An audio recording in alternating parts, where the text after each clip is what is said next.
بسم اللہ الرحمن الرحیم الحمد للہ رب العالمین الرحمن الرحیم مالک یوم الدین ایاک نعبد وإیاک نستعین اهدنا الصراط المستقيم صراط الذين أنعمت عليهم غير المغضوب عليهم ولا الضالين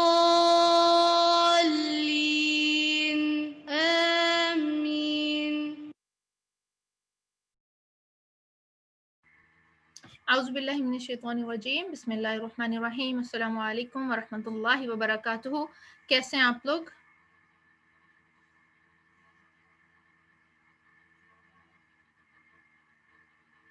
الحمدللہ. آپ لوگوں کا ویک کیسا گزرا؟ الحمدللہ. چلیں دعا کے ساتھ آج کے سیشن کا آغاز کریں گے. نحمد و نصلی علی رسول الکریم اما بعد فاعوذ باللہ من الشیطان الرجیم بسم اللہ الرحمن الرحیم رب اشرح لی صدری ویسر لی امری واحلل عقدۃ من لسانی یفقهوا قولی اللہم فقہنا فی الدین رب یسر ولا تعسر وتمم بالخیر اللہم انفعنا بما علمتنا وعلمنا ما ينفعنا وزدنا علما اللہم اجعل عملی کلہ صالحا وَاجْعَلْهُ لِوَجْهِكَ خَالِصًا وَلَا تَجْعَلْ لِأَحَدٍ فِيهِ شَيْئًا آمین الہی آمین. الحمدللہ اللہ سبحانہ تعالیٰ کی توفیق سے جو ہے ہمارا آج کی کلاس جو ہے ہمیں کرنے کا دوبارہ اللہ تعالیٰ نے موقع دیے اور اس اپنے کلام سے فائدہ اٹھانے کا موقع دیا. الحمدللہ ہم پڑھ رہے ہیں سورہ نساء. اور سورہ نساء کا کوئی اور نام یاد آتا ہے آپ کو جب ہم کہتے ہیں سورہ نساء؟ کوئی اور نام ذہن میں آ رہا ہے جو اس کی سٹارٹنگ میں یا کچھ بتایا گیا ہو؟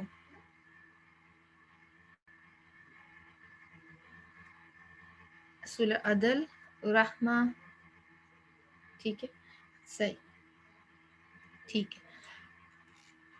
اچھا تقویٰ کا بہت ذکر ہے نا اس صورت میں. اور تقویٰ کا مطلب کیا ہوتا ہے؟ ہر اپنے آپ کو ایسی چیزوں سے بچانا جو کہ اللہ تعالیٰ کو ناپسند ہے اور وہ کام کرنا جو اللہ تعالیٰ کو پسند ہے. ٹھیک ہے اسی والے سے ہم آج کی دعا کریں گے انشاءاللہ. دعاؤں کا جو یہ ہے ہمارا ایک سلسلہ وہ اس لیے ہے کہ ہم اپنی عبادات کو جو ہے وہ امپروو کر سکیں اور جو چیز پڑھ رہے ہیں ہم یعنی جو صورت میں جو بھی احکامات ہیں ان پہ عمل کرنے کے لیے سب سے پہلے اپنی اصلاح ہماری ضروری ہے نا.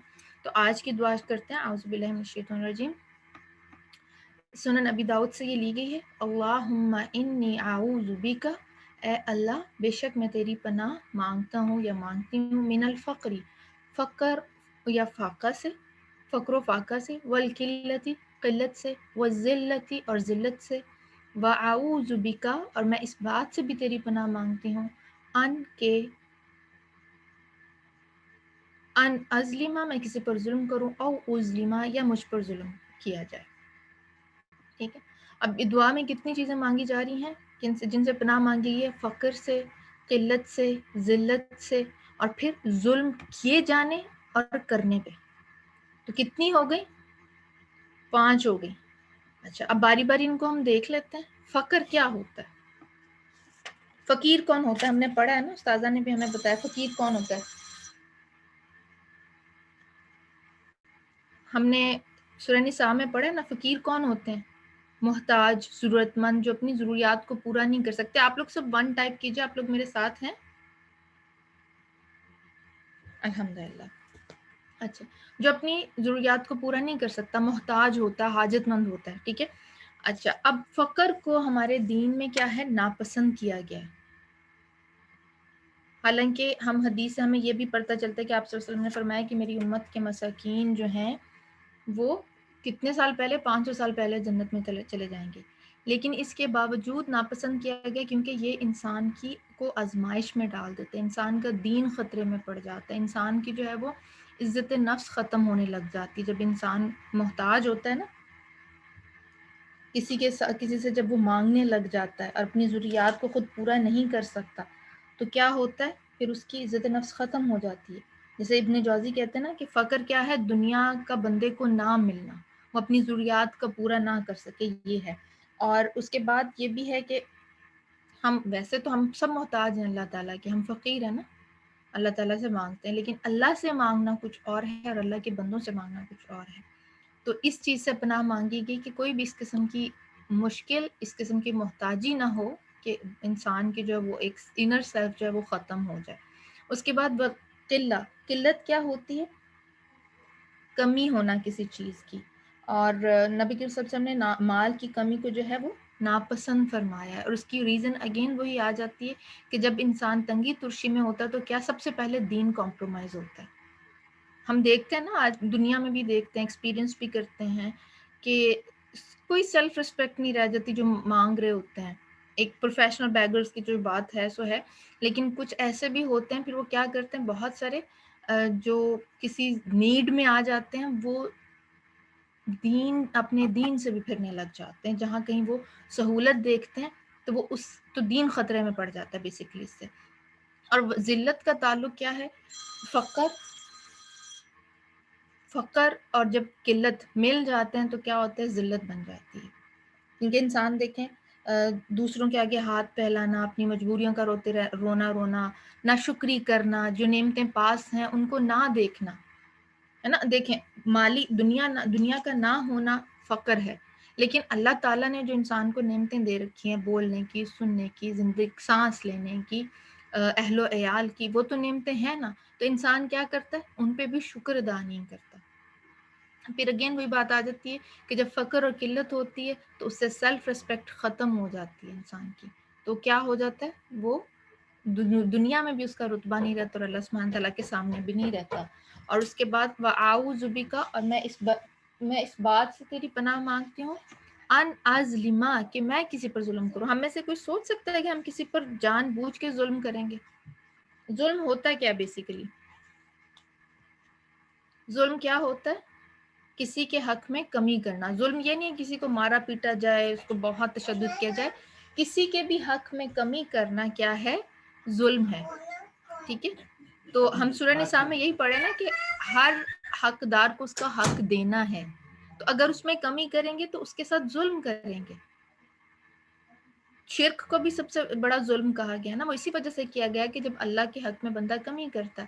تو یہ جو ہماری طرف سے کیا ہے کہ ہم کسی کے ساتھ ایسی زیادتی نہ کریں، کسی کے حق میں کمی کوتاہی نہ کریں. ان ازلیما، اور ہمیں نہیں پتا ہوتا، کیونکہ جب انسان کسی اتھارٹی والی پوزیشن پہ ہوتا ہے نا، کسی اپنے سے جب اس کے انڈر کچھ لوگ آ جاتے ہیں، جی بالکل بچوں کے ساتھ ماں بینگ مدر ہم ان کے آتھرائزڈ ہوتے ہیں، تو پھر ہم اپنی منمانی کرنے لگ جاتے ہیں، تو ڈائریکٹلی انڈائریکٹلی کہیں نہ کہیں ان کے ساتھ زیادتی کرتے ہیں. اسی طرح بہن بھائیوں میں اگر آپ بڑے ہیں تو بھی ہو سکتا ہے، کسی رتبے پہ ہیں، کسی بڑی جگہ پہ ہیں تو بھی ایسے ہو سکتا ہے. تو اپنے آپ کو ایک کانسٹنٹ ریمائنڈر دینا کہ مجھے کیا کرنا ہے، اپنی ذمہ داریوں کا. جی بالکل، ان کا حق نہیں دیں گے تو ان کے ساتھ ظلم کریں گے. ٹھیک ہے، تو اپنے آپ کو یہ ریمائنڈر دینا کہ جو میرے اوپر فرائض عائد ہوتے ہیں، جو دوسروں کے میرے اوپر حقوق ہیں، مجھے ان کی ادائیگی کرنی ہے. اگر میں نہیں کروں گی تو میں ظالم ہو جاؤں گی. ٹھیک ہے، اور ازلما، اور مجھ پہ بھی ظلم کیا جائے. اب بعض دفعہ کیا ہوتا ہے، ہم تو اپنی طرف سے حق دے رہے ہوتے ہیں لیکن ہمیں نہیں مل رہا ہوتا. ہم اپنی طرف سے ساری کوشش پوری کر رہے ہوتے ہیں لیکن ہم کیا کرتے ہیں، ہمارے ساتھ ظلم و زیادتی ہو رہی ہے. تو اس میں کیا کرنا ہے کہ اچھا، بعض دفعہ ایسے ہوتا ہے کہ ایک تو ظلم و زیادتی ہوتی ہے، اور بعض دفعہ کیا ہوتا ہے کہ کوئی شخص اپنے آپ کو سیلف پٹی کا شکار ہو کے وہ دوسروں کو تنگ کیے چلا جاتا ہے. تو اس طرح بھی وہ دوسروں پہ ظلم کر رہا ہوتا ہے. کبھی ایسے لوگوں سے واسطہ پڑا آپ کا؟ آپ ان کے ساتھ کتنا بھی کر لیں لیکن وہ سیلف پٹی میں ان کو لگتا ہے کہ ساری دنیا کی مسکینیت انہی کے اوپر ہے، ظلم و ستم انہی کے ساتھ ہو رہا ہے، لیکن وہ کیا کر رہے ہوتے ہیں، دوسروں کو اذیت دے رہے ہوتے ہیں اپنے اس بیہیویئر سے. بات سمجھ میں آ رہی ہے نا آپ کو؟ ان ازلما او ازلما، کہ میں کسی کے ساتھ زیادتی کروں یا ظلم کروں یا کوئی میرے ساتھ کرے. تو بیلنس کے لیے جو ہے نا، کوئی نہیں عدل کر سکتا سوائے اللہ سبحانہ تعالیٰ کے، اور اللہ ہی سے ہمیں مدد مانگنی چاہیے. ٹھیک ہے، تو ایک دفعہ اس دعا کو دوبارہ دیکھ لیتے ہیں. اللہم انی اعوذ بک من الفقر والقلۃ والذلۃ واعوذ بک ان اظلم او اظلم. کہ اے اللہ بے شک میں فقر و فاقہ، قلت اور ذلت سے پناہ مانگتی ہوں آپ کی، اور اس بات سے بھی آپ کی پناہ مانگتی ہوں کہ میں کسی پر ظلم کروں یا کوئی مجھ پر ظلم کرے۔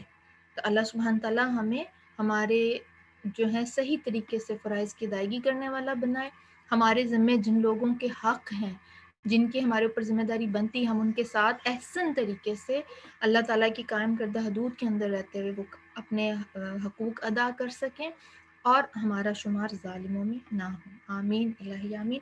اس دعا سے کوئی ریلیٹ کرتا، آپ کا کوشچن ذہن میں آتا ہے تو آپ پلیز پوچھ سکتے ہیں مجھ سے۔ کوئی کوشچن آتا ہے ذہن میں؟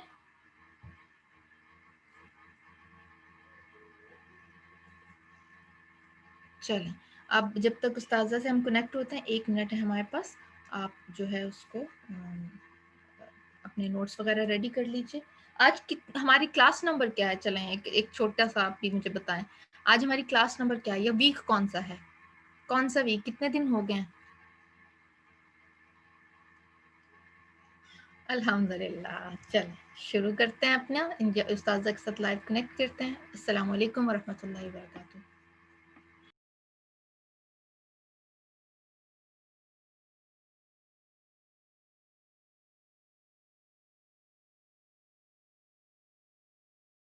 وبحمده سبحان الله العظيم وبحمده سبحان الله العظيم وبحمده أعوذ بالله من الشيطان الرجيم. بسم الله الرحمن الرحيم. سبحان الله وبحمده عدد خلقه ورضا نفسه وزنة عرشه ومداد كلماته. سبحان الله وبحمده عدد خلقه ورضا نفسه وزنة عرشه ومداد كلماته.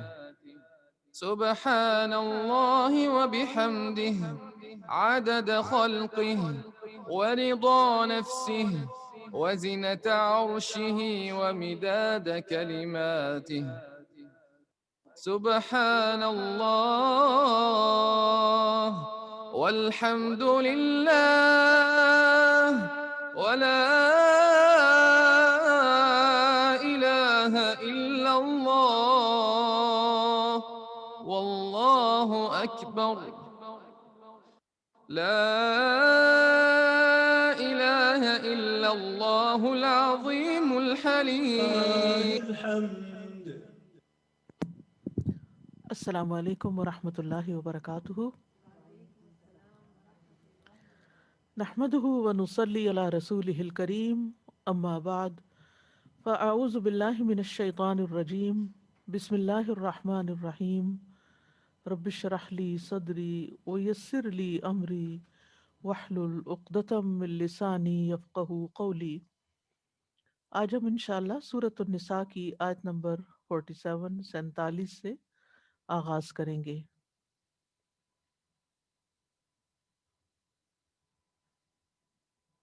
أعوذ بالله من الشيطان الرجيم.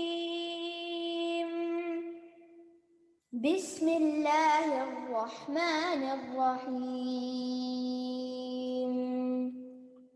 يا أيها الذين أوتوا الكتاب آمنوا بما نزلنا مصدقا لما معكم من قبل أن نطمس وجوها فنردها على أدبارها أو نلعنهم كما لعنا أصحاب السبت وكان أمر الله مفعولا۔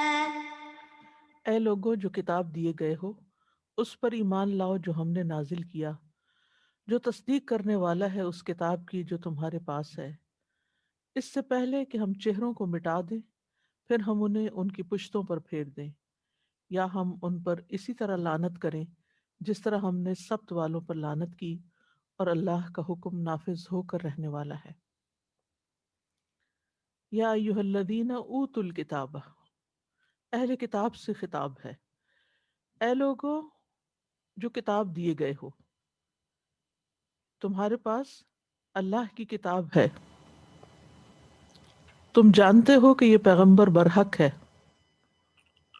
لہذا جو کچھ یہ تمہیں بتاتا ہے اس پر ایمان لے آؤ۔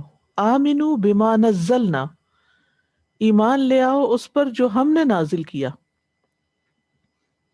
یعنی محمد صلی اللہ علیہ وسلم پر، اور وہ تھا قرآن۔ اور یہ قرآن کیسا ہے؟ مصدقا لما معکم، اس چیز کی تصدیق کرتا ہے جو تمہارے پاس ہے، یعنی پہلے سے ہی موجود ہے، جیسے مہیمنن علیہ کا لفظ آتا ہے ایک اور جگہ، کہ دوسری کتابوں کا نگہبان ہے، ان کی تصدیق کرتا ہے۔ ان کتابوں نے چونکہ رسول صلی اللہ علیہ وسلم کی آمد کی خبر دی تھی، تو جب وہ خبر دینے والا آ گیا، یعنی محمد صلی اللہ علیہ وسلم دنیا میں آ گئے، رسالت ان پر آ گئی، یعنی وہی رسول جس کے آنے کی خبر ان کی کتابوں میں تھی، تو اس رسول کے آنے سے اس خبر کی تصدیق ہو گئی جو ان کی کتابوں میں تھی، یعنی اس رسول کا آنا اس کی کتابوں کی تصدیق ہے، مصدقا لما معکم، یعنی جو تمہارے پاس ہے رسول صلی اللہ علیہ وسلم کی آمد کی خبر کے بارے میں، تو وہ رسول آ چکا ہے، وہ کتاب آ چکی ہے، لہٰذا رسول بھی تصدیق کر رہا ہے، کتاب بھی تصدیق کر رہی ہے۔ اور پھر زوردار انداز سے یہ بات کہی گئی کہ ایمان لے آؤ، من قبل ان نطمس وجوہا، اس سے پہلے کہ ہم چہروں کو مٹا دیں۔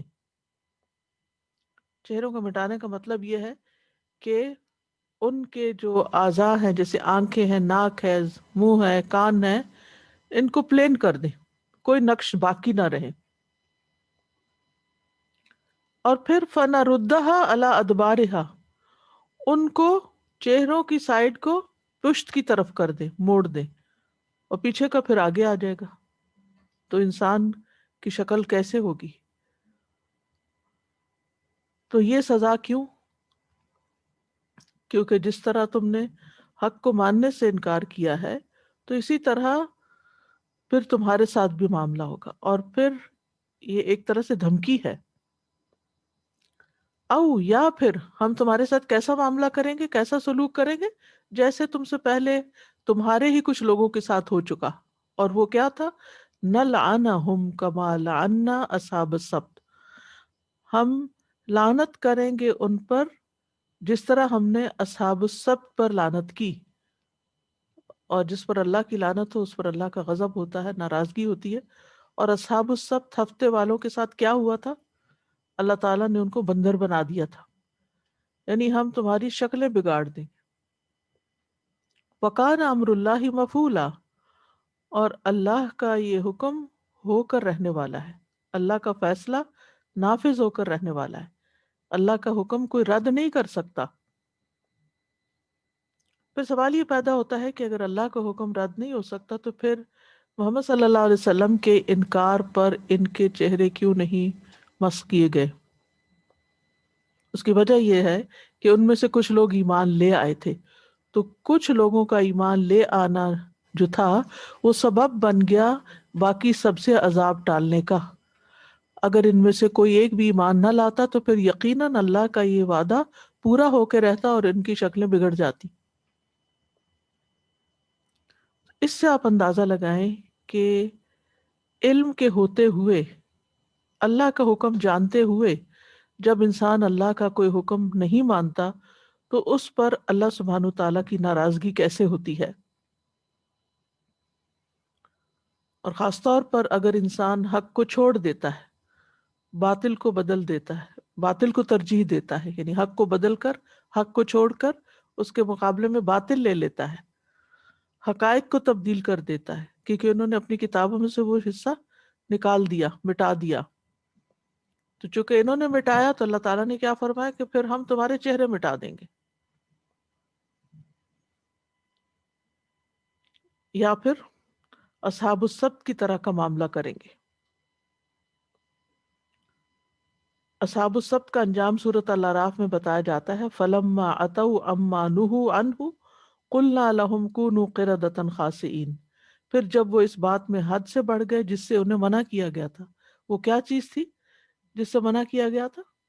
مچھلیاں نہیں پکڑنے، مچھلیاں پکڑنے سے منع کیا گیا تھا ہفتے کے دن، اور انہوں نے جال لگا کے جمعے کی رات کو اور سنڈے کی صبح نکالی، تو پھر ہم نے کہا ان سے قلنا لهم كونوا قردة خاسئین کہ ذلیل بندر بن جاؤ۔ سورۃ البقرہ میں بھی اس کا ذکر آتا ہے، سورۃ المائدہ میں بھی ذکر آتا ہے۔ نبی صلی اللہ علیہ وسلم نے فرمایا قیامت سے پہلے لوگوں کی شکلیں بگڑیں گی، یعنی قیامت سے پہلے پھر ایک وقت ایسا آئے گا اور انہیں زمین میں دھنسایا جائے گا اور آسمان سے پتھروں کی بارش ہوگی۔ حضرت عائشہ کہتی ہیں، سنن الترمذی کی روایت ہے، رسول اللہ صلی اللہ علیہ وسلم نے فرمایا اس امت کے آخر میں زمین میں دھنسا دینا، چہرے کا مس ہونا اور آسمان سے پتھروں کی بارش کا ہونا واقع ہوگا۔ میں نے عرض کیا یا رسول اللہ، کیا ہم نیک لوگوں کی موجودگی کے باوجود ہلاک ہو جائیں گے؟ آپ نے فرمایا ہاں، جب فسق و فجور ظاہر ہوگا، یعنی جب حد سے زیادہ خرابیاں بڑھ جائیں گی تو پھر یہ صورت سامنے آئے گی۔ وَكَانَ أَمْرُ اللَّهِ مَفْعُولًا، اور اللہ کا فیصلہ ہو کر رہتا ہے، جیسے سورۃ یاسین میں بھی آتا ہے انما امرہ اذا اراد شیئا ان یقول له کن فیکون، کہ اللہ کا حکم کیا ہوتا ہے جب وہ کسی چیز کا ارادہ کرتا ہے تو بس کہتا ہے کہ ہو جا تو وہ ہو جاتا ہے۔ نیکسٹ آیت ہے إن الله لا يغفر أن يشرك به ويغفر ما دون ذلك لمن يشاء ومن يشرك بالله فقد افترى إثما عظيما۔ یقیناً اللہ نہیں بخشے گا کہ اس کے ساتھ شرک کیا جائے، اور جو گناہ اس کے علاوہ ہے اسے جس کے لیے چاہے گا بخش دے گا، اور جس نے اللہ کے ساتھ شرک کیا تو یقیناً اس نے بہت بڑا گناہ گھڑ لیا۔ یعنی اللہ تعالیٰ اس شخص کو معاف نہیں کرے گا، درگزر نہیں کرے گا اپنی مخلوقات میں سے جس نے کسی مخلوق کو اللہ کے برابر قرار دیا، اور شرک سے کم تر درجے کے جو گناہ ہیں تو جس کے لیے چاہے گا معاف کر دے گا۔ وَيَغْفِرُ مَا دُونَ ذَلِكَ لِمَن يَشَاءُ، دون ذالکہ کا مطلب ہے اس سے کم درجے کے، کیونکہ شرک جو ہے وہ اکبر الکبائر ہے، اور جو اللہ کے ساتھ کسی دوسرے کو شریک ٹھہراتا ہے وہ بہت بڑا گناہ گڑتا ہے۔ فَقَدِ افْتَرَى إِثْمًا عَظِيمًا،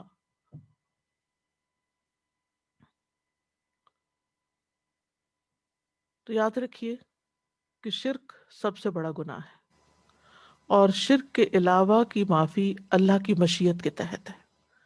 یعنی اس کا یہ مطلب نہیں کہ اگر شرک بڑا گناہ ہے تو انسان کہ میں شرک نہیں کرتا اور باقی گناہ دل کھول کے کر لوں، ایسا نہیں ہے۔ باقی گناہوں پر بھی ڈرنا چاہیے، توبہ استغفار کرنی چاہیے۔ کیوں؟ اس لیے کہ اللہ تعالیٰ نے کنڈیشنل رکھا ہے، اللہ چاہے گا تو معاف ہوں گے اور نہیں چاہے گا تو نہیں معاف کرے گا۔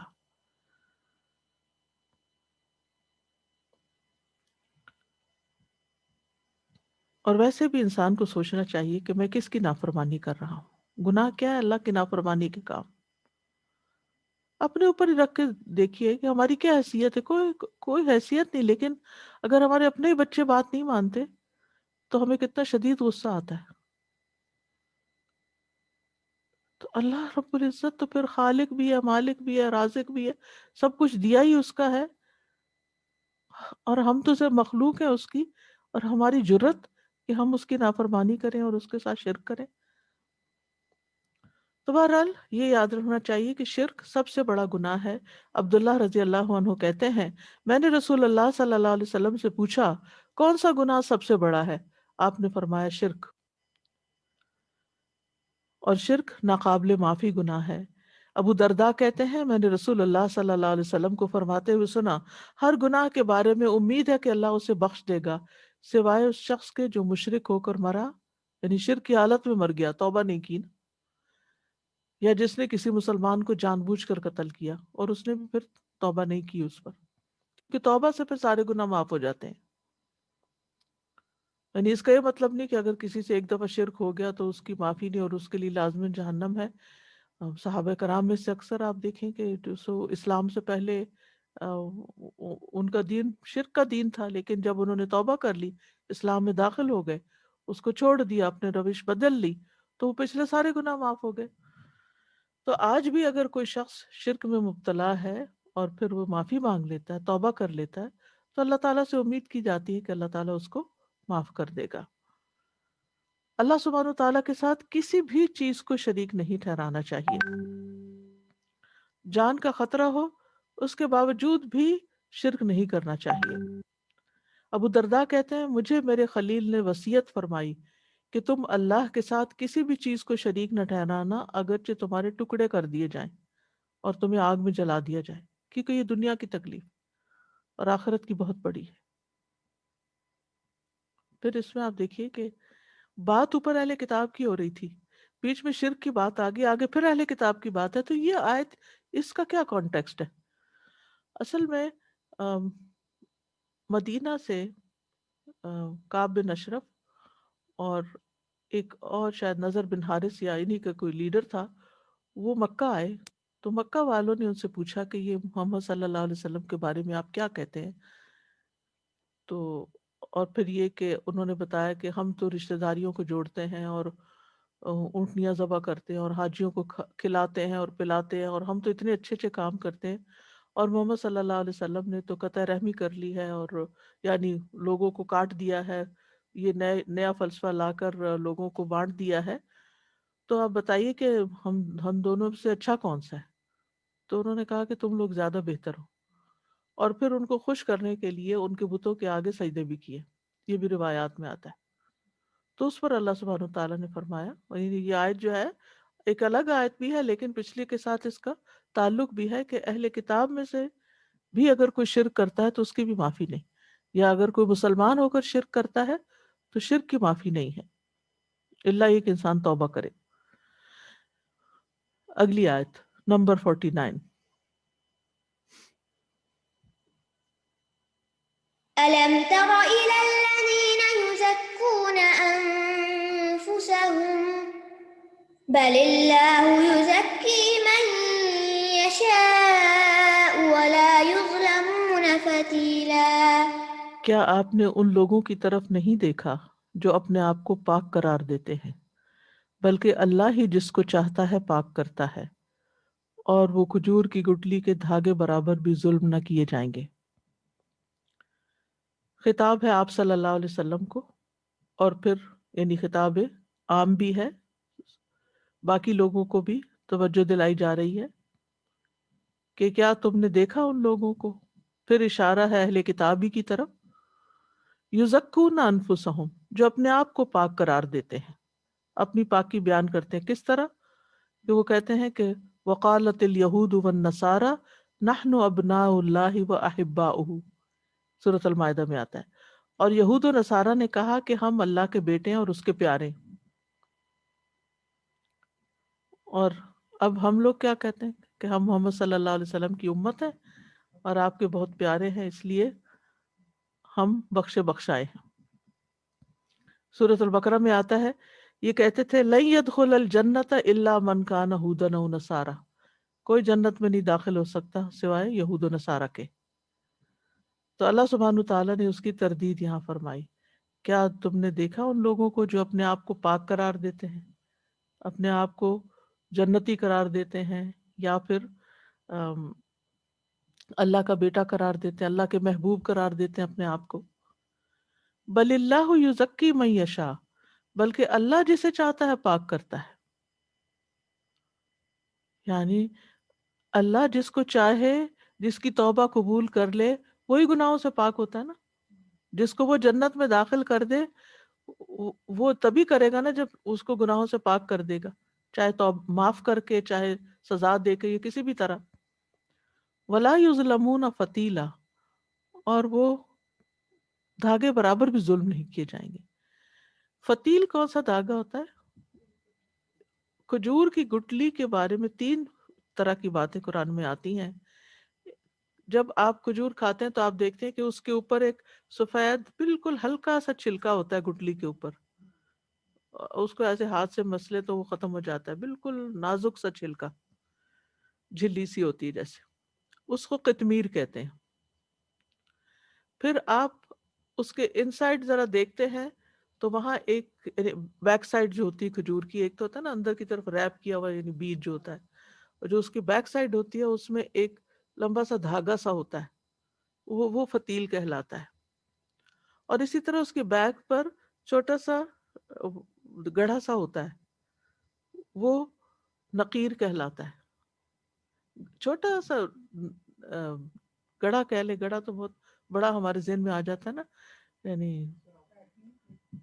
کیا کہ چھوٹی سی سوراخ ہوتا ہے نا، چھوٹا سا سوراخ بھی نہیں ہو تو سوراخ بھی دوسری طرف نکل جاتا ہے. مجھے چاہیے تھا میں کھجور لے کے آتی اور میں آپ کو دکھاتی. آپ گھر جا کے کھجور کھائیے اور اس کی تینوں چیزیں دیکھیے.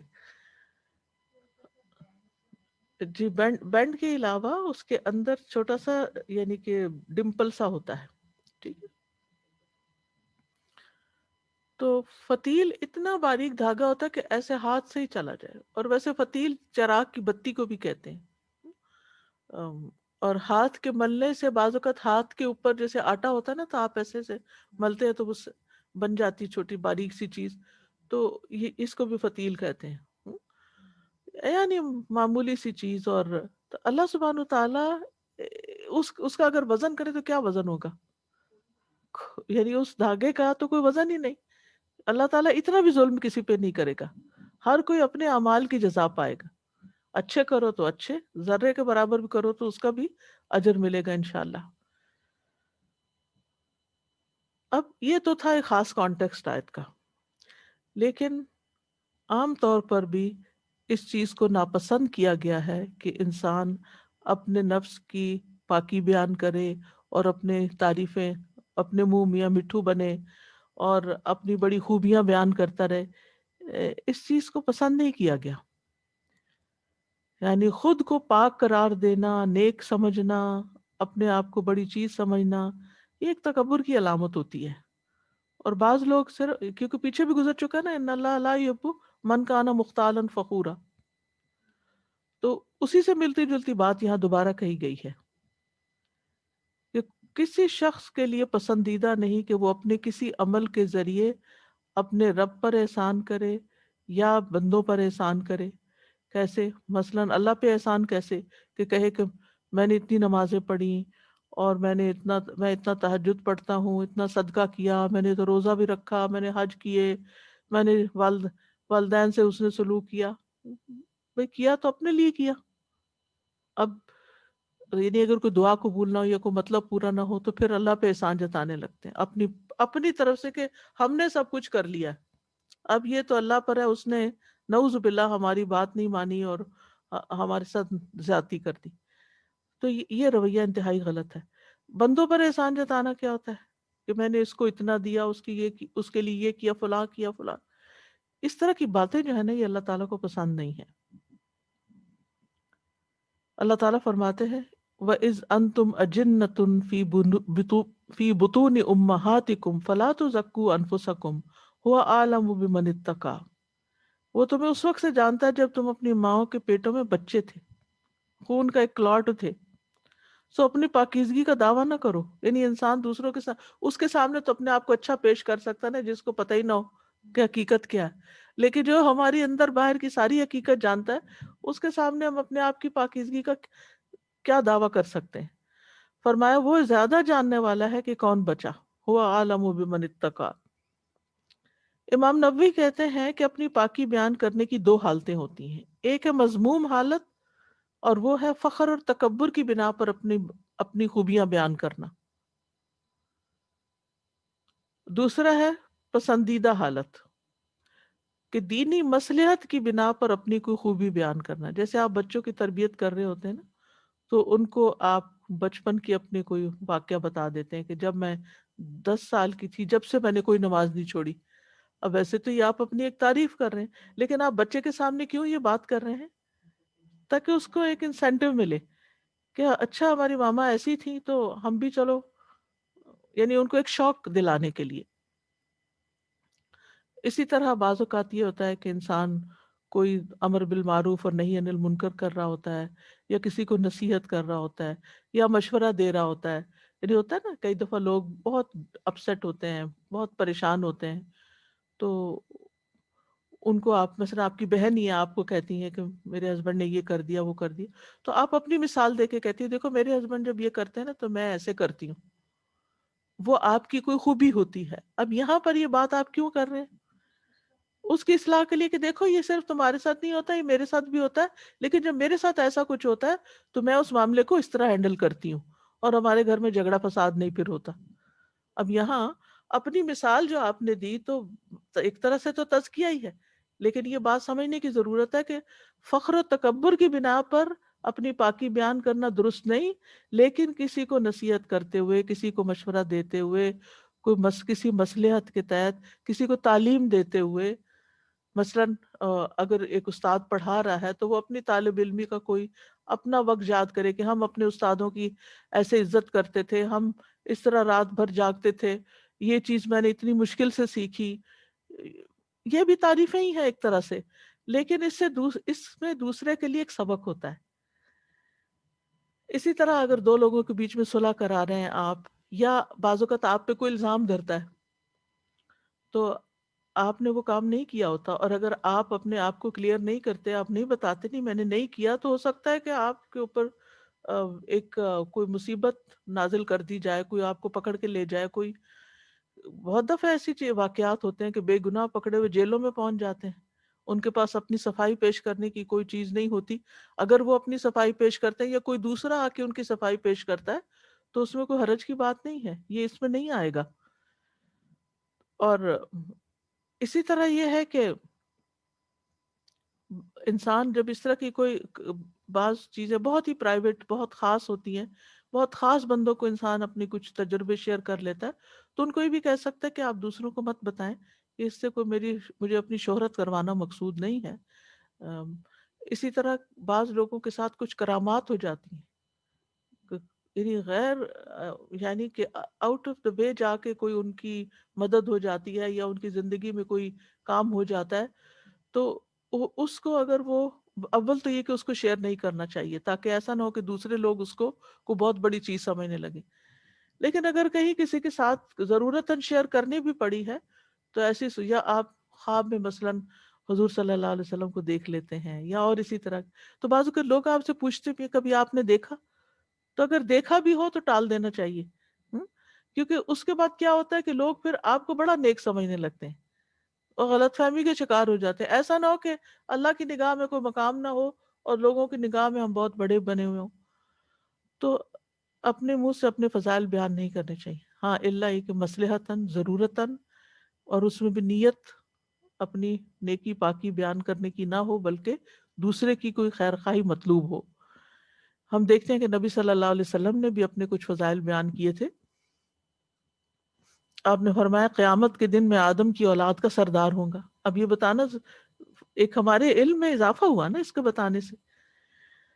اور سب سے پہلے میری قبر کھلے گی، اور سب سے پہلے میں شفاعت کروں گا، اور سب سے پہلے میری شفاعت قبول کی جائے گی. تو اس سے ہمیں نبی صلی اللہ علیہ وسلم کی فضیلت کا پتہ چلتا ہے، اور یہ آپ نہ بتاتے تو ہمیں کون بتاتا، تو بتانے ہی تھا. ایک اور روایت میں آتا ہے مسند احمد کی، جب قیامت کا دن ہوگا تو میں تمام انبیاء کا امام اور ان کا خطیب اور صاحب شفاعت ہوں گا، اور یہ بات میں کسی فخر کے طور پہ نہیں کہہ رہا. ٹھیک ہے. اسی طرح یہ کہ ضرورت کے تحت اپنی کسی کوالٹی یا کوئی اپنی سکل بتا دینی چاہیے. جیسے آپ اپنا سی وی دیتے ہیں تو آپ کسی کو نہ پتا ہو کہ آپ کو کیا کیا ہنر آتے ہیں تو وہ آپ کو جاب کیسے دے گا. جیسے یوسف علیہ السلام نے اپنے بارے میں بتایا تھا کہ انی حفیظ علیم، میں اس کام کو جانتا ہوں، آپ مجھے اجعلنی علی خزائن الارض، میں اس کو سنبھال لیتا ہوں. تو ساری قوم کا بھلا ہو گیا. اور اگر وہ نہ بتاتے اور نہ اپنے آپ کو آفر کرتے تو کتنا بڑا نقصان ہوتا. لیکن مجموعی طور پر مومن کو اپنے نیک اعمال کے بارے میں ڈرتے رہنا چاہیے، پتہ نہیں قبول بھی ہوئے ہیں کہ نہیں. والذین یؤتون ما آتوا وقلوبهم وجلہ انہم الی ربہم راجعون. پھر اسی طرح یہ ہے کہ اپنے نفس کو اچھی نگاہ سے نہیں دیکھنا چاہیے. ابو حفص کہتے ہیں کہ جو شخص ہر وقت اپنے آپ کو الزام نہ دے اور تمام حالات میں اپنے نفس کی مخالفت نہ کرے اور تمام اوقات میں نفس کی ناپسندیدہ چیزوں کی طرف خود کو گھسیٹ کر نہ لے جائے، وہ دھوکے میں پڑا ہوا ہے. اور اس کا یہ مطلب بھی نہیں کہ ہر وقت آپ ایک لو سیلف اسٹیم کا شکار رہیں اور اپنے آپ کو بلیم ہی کرتے رہیں اور کڑتے ہی رہیں اور جلتے رہیں اور ہمت ہار کے مایوس ہو کے بیٹھ جائیں کہ میں تو کچھ کرنے کے قابل ہی نہیں ہوں. اس سے بھی بچنا چاہیے. ایکسٹریم دوسری بھی غلط ہے، لیکن کبھی بھی اپنے آپ کبھی کوئی غلطی اپنے اندر ماننا ہی نہ اور کبھی کوئی نفس کے خلاف کام ہی نہ کرنا، یہ نہیں ہونا چاہیے.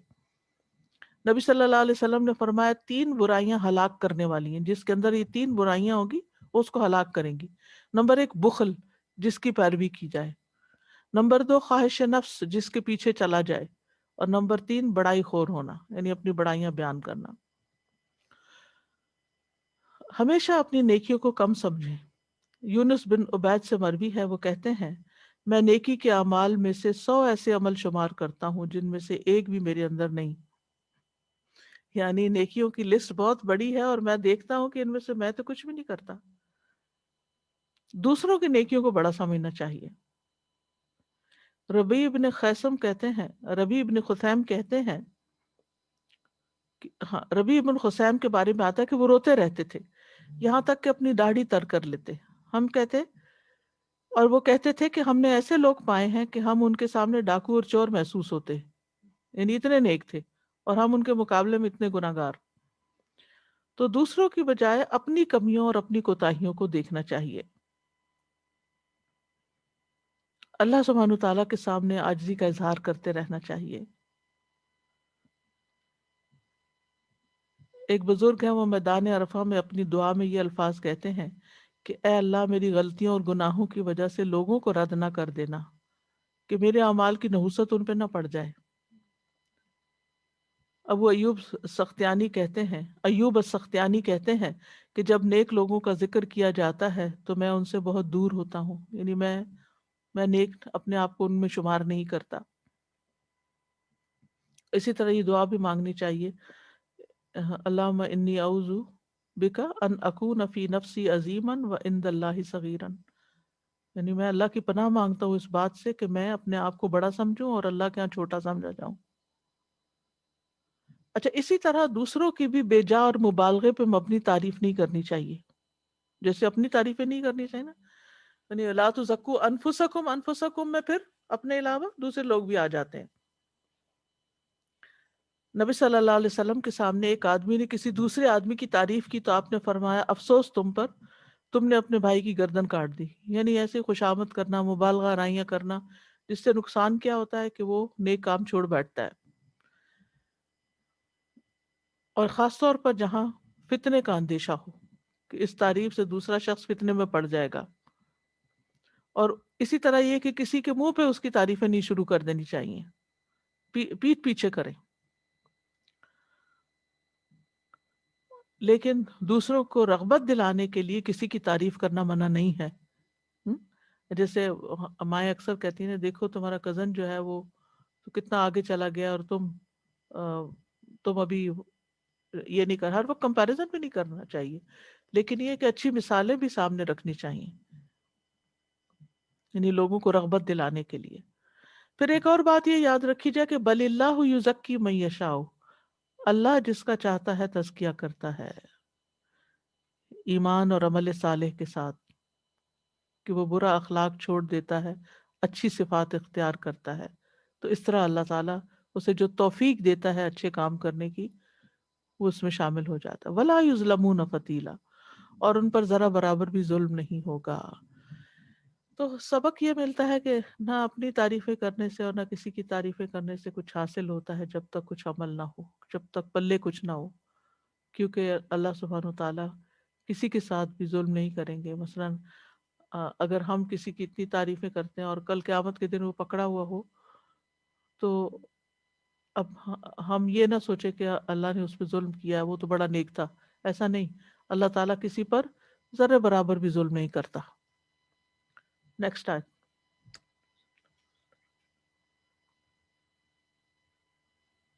انظر كيف يفترون على الله الكذب وكفى به إثما مبينا. دیکھیے وہ کس طرح اللہ پر جھوٹ گھڑتے ہیں، اور اس جھوٹ کا کھلم کھلا گناہ ہونا کافی ہے. پھر اشارہ اہل کتاب کی طرف ہے، یعنی اپنے آپ کو پاک صاف قرار دیتے ہیں، اللہ کے بیٹے اور پیارے ہونے کا دعویٰ کرتے ہیں، اور یہ بھی کہتے ہیں لن تمسنا النار الا ایاما معدودہ، کہ ہمیں آگ ہرگز نہیں چھوئے گی مگر چند گنتے کے دن. اسی طرح اپنے آباء و اجداد کے اعمال پہ بڑا فخر کرتے ہیں، حالانکہ اللہ تعالیٰ نے فرما دیا کہ اولاد کے کام نہیں آئیں گے بڑوں کے عمل.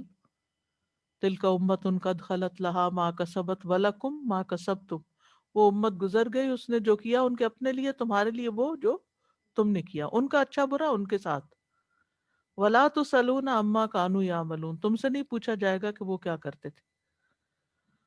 تو اس سے یہ پتہ چلتا ہے کہ جھوٹی تعریفیں جو ہیں یہ ایک بہت بڑا جھوٹ ہے، اور پھر اللہ کے بارے میں ایسی باتیں کہنا جو اللہ تعالیٰ نے فرمائی نہیں، یہ اس سے بہت ہی بڑا جھوٹ ہے. انظر کیف یفترون علی اللہ الکذب، کیا جھوٹ؟ وہ کہتے ہیں کہ نحن لن يدخل الجنت الا من کان ھودا و نصارا. یہ کہاں سے پتہ چلا آپ کو؟ نحن ابناء اللہ و احباؤ، کس نے کہا؟ اللہ تعالیٰ نے تو نہیں فرمایا. تو پھر تم اللہ سے یہ باتیں منسوب کر رہے ہو، تو یہ بہت بڑا جھوٹ ہے.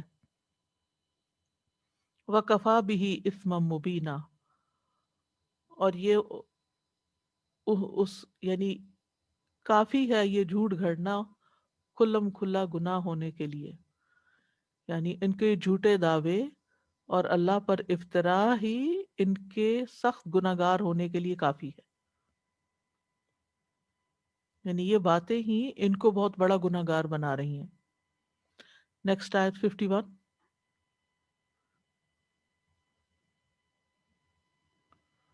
ألم تر إلى الذين أوتوا نصيبا من الكتاب يؤمنون بالجبت والطاغوت ويقولون للذين كفروا هؤلاء أهدى من الذين آمنوا سبيلا. کیا آپ نے ان لوگوں کی طرف نہیں دیکھا جو کتاب کا ایک حصہ دیے گئے، وہ بتوں اور شیطانوں پر ایمان رکھتے ہیں، اور کفر کرنے والوں کے بارے میں کہتے ہیں کہ یہ لوگ راستے کے اعتبار سے ایمان والوں کی نسبت زیادہ ہدایت یافتہ ہیں.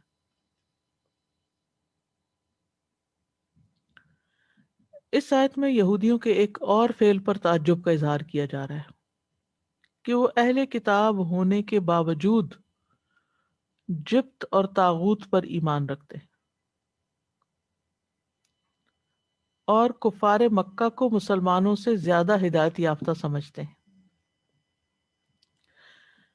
اس آیت کے شان نزول کے بارے میں ابن عباس کی روایت ہے، وہ کہتے ہیں جب کعب بن اشرف مکہ آیا تو قریش کے لوگوں نے کہا کیا تم نے دیکھا یہ آدمی جو اپنی قوم میں سے بے اولاد ہے، نرینہ اولاد نہیں تھی نا آپ، وہ سمجھتا ہے کہ وہ ہم سے بہتر ہے، جبکہ ہم حاجیوں کے متولی، بیت اللہ کے خدمتگار اور حاجیوں کو پانی پلانے والے ہیں. تو کعب بن اشرف نے کہا بلکہ تم بہتر ہو. تو اس وقت یہ آیت نازل ہوئی ان شانئک هو الابتر، یقیناً تمہارا دشمن ہی لاولد ہے. اور یہ آیت بھی نازل ہوئی جو سورۃ النساء کے بھی آپ کے سامنے پڑھی گئی ہے. تو الم تر الی الذین اوتوا نصیبا من الکتاب، کیا آپ نے دیکھا ان لوگوں کو جنہیں کتاب کا ایک حصہ دیا گیا تھا، یعنی کچھ کو تورات دی گئی، کچھ کو انجیل دی گئی، کچھ یؤمنون، وہ ایمان رکھتے ہیں بالجبت، جبت پر. اب جبت کیا چیز ہے؟ جبت کا اصل معنی ہوتا ہے بے حقیقت، بے اصل اور بے فائدہ چیز. ٹھیک ہے، بے اصل، بے حقیقت، بے فائدہ. اس سے اور اسلامک کانٹیکس میں اس سے مراد جادو، کہانت، فال گیری، ٹونے ٹوٹکے، شگون اور دوسری وہمی قسم کی باتیں، سپرسٹیشنز جن کو کہتے ہیں، یہ ساری کی ساری جبت میں آتی ہیں۔ عمر بن خطاب کہتے ہیں جبت جادو ہے۔ اکرمہ کہتے ہیں جبت حبشی زبان میں شیطان کو کہتے ہیں، ٹھیک ہے، حبشی زبان میں شیطان کو کہتے ہیں۔ ابن عباس کہتے ہیں جبت سے مراد شرک ہے، اور انہی سے روایت ہے کہ جبت سے مراد بت ہیں، یعنی جبت بتوں کو کہتے ہیں۔ اور شابی کہتے ہیں کہ جبت کاہن کو کہتے ہیں۔ تو بنیادی معنی کیا ہے؟ بے حقیقت چیزیں، اور یہ ساری چیزیں اس کے اندر آ جاتی ہیں۔ پھر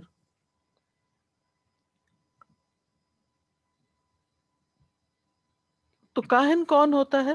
جو مستقبل کی غیبی خبریں دیتا ہے کہ ایسا ہوگا ویسا ہوگا، جو پریڈکشنز وغیرہ کرتے رہتے ہیں۔ تو اسلام میں کہانت جو ہے یہ حرام ہے، اور کاہن کے پاس جانے کی بھی حرمت ہے۔ لیکن اہل کتاب جو تھے وہ اس میں پڑ گئے، وَاتَّبَعُوا مَا تَتْلُو الشَّيَاطِينُ عَلَى مُلْكِ سُلَيْمَانَ وَمَا كَفَرَ سُلَيْمَانُ وَلَكِنَّ الشَّيَاطِينَ كَفَرُوا يُعَلِّمُونَ النَّاسَ السِّحْرَ، وہ آیت موجود ہے سورۃ البقرہ میں۔ اور ویسے تو اس سے یہ پتہ چلتا ہے کہ انہوں نے اللہ کی کتاب چھوڑ کر جادو، ٹونے ٹوٹکے اور اس طرح کی چیزیں جو تھیں من گھڑت، ان کے پیچھے لگ گئے تھے۔ آج آپ دیکھیں ہم مسلمانوں کا حال کیا ہے، کتنا زیادہ جادو وغیرہ عام ہو گیا ہے، اور دین کے علم حاصل کرنے کی بجائے عموماً لوگ نجومیوں کے پاس جاتے ہیں اپنی قسمت کا حال پوچھنے اور اپنے مسائل کا حل تلاش کرنے۔ تو اہل کتاب کا بھی یہی حال تھا۔ یؤمنون بالجبت والطاغوت، طاغوت کیا ہے؟ طاغوت کا لفظ طغیان سے ہے، اور طغیان کہتے ہیں حد پھلانگنا، باؤنڈریز کراس کرنا۔ قرآن مجید میں آتا ہے انا لما طغى الماء حملناكم في الجاریہ، ہم نے جب کہ پانی حد کو پھلانگ گیا تو تمہیں کشتی میں سوار کر دیا، یعنی جب طبعی حد سے زیادہ ہو گیا تو پھر کشتی میں تمہیں اٹھا لیا گیا۔ طاغوت کا لفظ جو ہے نا طاغی سے ہے، طاغی، طاغی کہتے ہیں یعنی جو سرکش ہو۔ تو طاغی سے طاغوت، تا جو ہے یہ یعنی مبالغے کے لیے ہے، تعظیم اور بڑائی کے لیے ہے۔ تو شیطان کو اس لیے طاغوت کہا جاتا ہے کہ اس کی سرکشی بہت شدید ہے۔ تو جو شخص شر، نافرمانی اور برائی میں حد سے نکل جائے اس کو طاغی کہتے ہیں۔ اور اصطلاحی تعریف میں طاغوت سے مراد شیطان، جادوگر، کاہن، بت وغیرہ ہے۔ اصل میں طاغوت ہر وہ چیز ہے جس کی اللہ کے سوا عبادت کی جائے، جو سرکش ہو جائے، اپنی حد سے بڑھ جائے، بندہ بننے کی بجائے اپنے آپ کو کیا سمجھے؟ معبود سمجھے۔ طاغوت کے 5 بڑے سرغنہ ہیں۔ ابن قیم کہتے ہیں طاغوت بہت زیادہ ہیں، ان کے سردار 5 ہیں۔ یعنی ویسے تو طاغوت ہر وہ چیز ہے نا جس کی اللہ کے سوا عبادت کی جائے، یا پھر ہر وہ شخص جو سرکش ہو جائے اور اپنی حد سے آگے بڑھ جائے۔ تو ابن قیم کہتے ہیں 5 ان کے سرغنہ ہیں۔ نمبر 1 ابلیس، نمبر 2 ہر وہ شخص جس کی عبادت کی جائے اور وہ اس پر راضی ہو۔ جیسے آپ دیکھیں مسلمانوں کے اندر بھی ایسے لوگ موجود ہیں جو بزرگوں کے آگے سجدہ کرتے ہیں، جھکتے ہیں۔ نمبر 3 یا ان کی قبروں پہ جا کے سجدے کرتے ہیں۔ نمبر 3 جو لوگوں کو اپنی ذات کی عبادت کی دعوت دے، دوسروں کو اس کی طرف بلائے۔ نمبر 4 جو علم غیب میں سے کسی چیز کا دعویٰ کرے۔ نمبر 5 جو اللہ کی نازل کردہ شریعت سے ہٹ کے فیصلے کرے۔ پھر اسی طرح یہ بھی کہا گیا کہ ہر وہ شخص جو گناہ کی دعوت دے وہ بھی سرکش ہے۔ امام مالک کہتے ہیں طاغوت ہر وہ چیز ہے جس کی اللہ کو چھوڑ کر عبادت کی جائے، یعنی چاہے بت ہو یا کوئی اور ہو۔ اور اندھی عقیدت رکھنا اور اندھی اطاعت کسی کی کرنا، تو جس کی جائے اور جو کرنے والا ہے، وہ دونوں ہی ایک طرح سے طاغوت ہو جاتے ہیں، کیونکہ اس نے بھی حد پھلانگی، سرکش ہوا۔ اسی طرح یہ بھی کہا گیا کہ اس آیت میں طاغوت سے مراد باطل احکامات ہیں۔ تو منافقین بھی ایمان کا دعویٰ کرتے تھے لیکن فیصلوں کے لیے طاغوت کے پاس جاتے تھے۔ تو یہاں پر یہ کہا گیا، اچھا یہ لفظ جو دو ہے نا، جبت اور طاغوت، یہ ہم مانا بھی ہیں۔ جب یہ الگ الگ آئے تو جبت کیا ہے، یعنی الگ الگ آئے تو دونوں بت کے معنی میں آ سکتے ہیں، لیکن جب ساتھ آئیں گے تو ایک سے مراد بت ہوگا اور دوسرے سے مراد شیطان وغیرہ یا کوئی اور معنی۔ جیسے اسلام اور ایمان الگ الگ آئیں تو اسلام میں ایمان، ایمان میں اسلام داخل ہوتا ہے، لیکن جب اکٹھے آئے تو پھر معنی الگ الگ ہو جاتا ہے۔ تو نوح علیہ السلام سے لے کے محمد صلی اللہ علیہ وسلم تک ہر نبی نے اپنی امت کو اللہ کی عبادت کے لیے کہا اور طاغوت کے انکار کے لیے کہا۔ اسی لیے ہم کہتے ہیں لا الہ الا اللہ، تو پہلے ہم طاغوت کا انکار کرتے ہیں، پھر اللہ کی الہ ہونے کی افرمیشن کرتے ہیں۔ فَمَن يَكْفُرْ بِالطَّاغُوتِ وَيُؤْمِن بِاللَّهِ فَقَدِ اسْتَمْسَكَ بِالْعُرْوَةِ الْوُثْقَىٰ لَا انفصام لَهَا۔ سورۃ نحل میں آتا ہے وَلَقَدْ بَعَثْنَا فِي كُلِّ أُمَّةٍ رَسُولًا أَنِ اعْبُدُوا اللَّهَ وَاجْتَنِبُوا الطَّاغُوتَ۔ ہم نے ہر جماعت میں پیغمبر بھیجا کہ اللہ ہی کی عبادت کرو اور طاغوت سے اجتناب کرو، ٹھیک ہے۔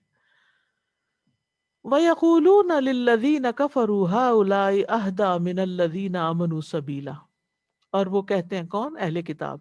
کن کو کہتے ہیں؟ کفار کو کہتے ہیں، مکہ والوں کو۔ ہَٰؤُلَاءِ کہ تم لوگ، اہدا زیادہ ہدایت یافتہ ہو، کس سے؟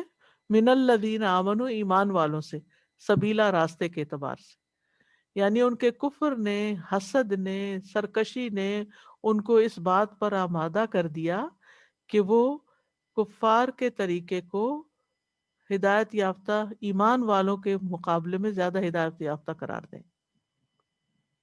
اور یہ اصل میں ان کی خوشامد تھی، یعنی اہل مکہ کی خوشامد کر رہے تھے، اور اس خوشامد کی ضرورت کیا تھی؟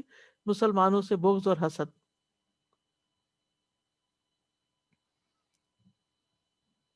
تو یہ ظلم کی انتہا ہے، انسان ضد میں، حسد میں، تکبر میں اتنا بڑھ جائے کہ کسی کی خوبی اس کو نظر نہ آئے۔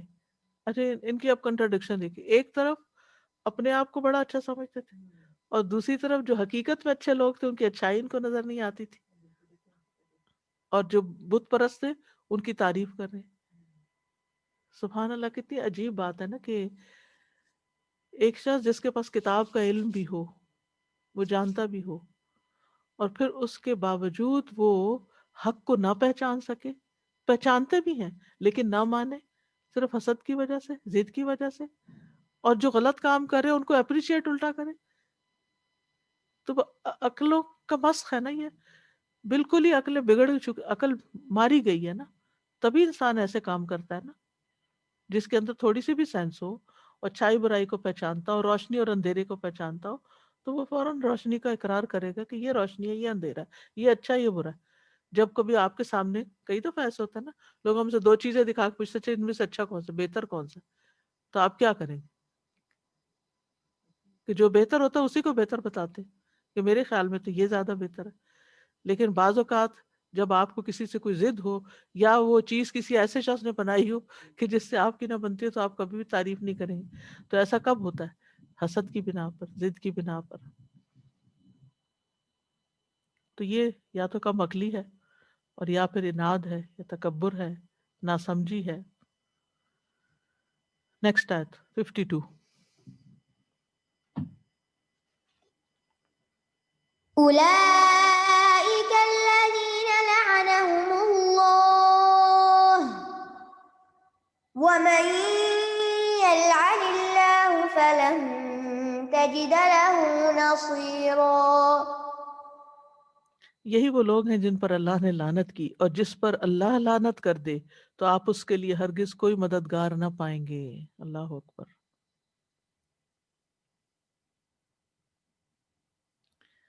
پچھلی آیت ہی کے ساتھ متعلق ہے یہ آیت بھی، اولئک الذین، یہی وہ لوگ ہیں۔ کون لوگ؟ جنہوں نے، اہل کتاب، جنہوں نے حق کو نہیں مانا اور مسلمانوں سے اور نبی صلی اللہ علیہ وسلم سے حسد اور تکبر کی وجہ سے ان کی مخالفت کی، تو ان پر اللہ نے لعنت کی ہے۔ اور جس پہ اللہ لعنت کر دے اس کے لیے تو پھر کوئی بھی مدد کرنے والا نہیں۔ عربی میں لعنت کا مطلب ہوتا ہے دھتکار دینا، دور کر دینا۔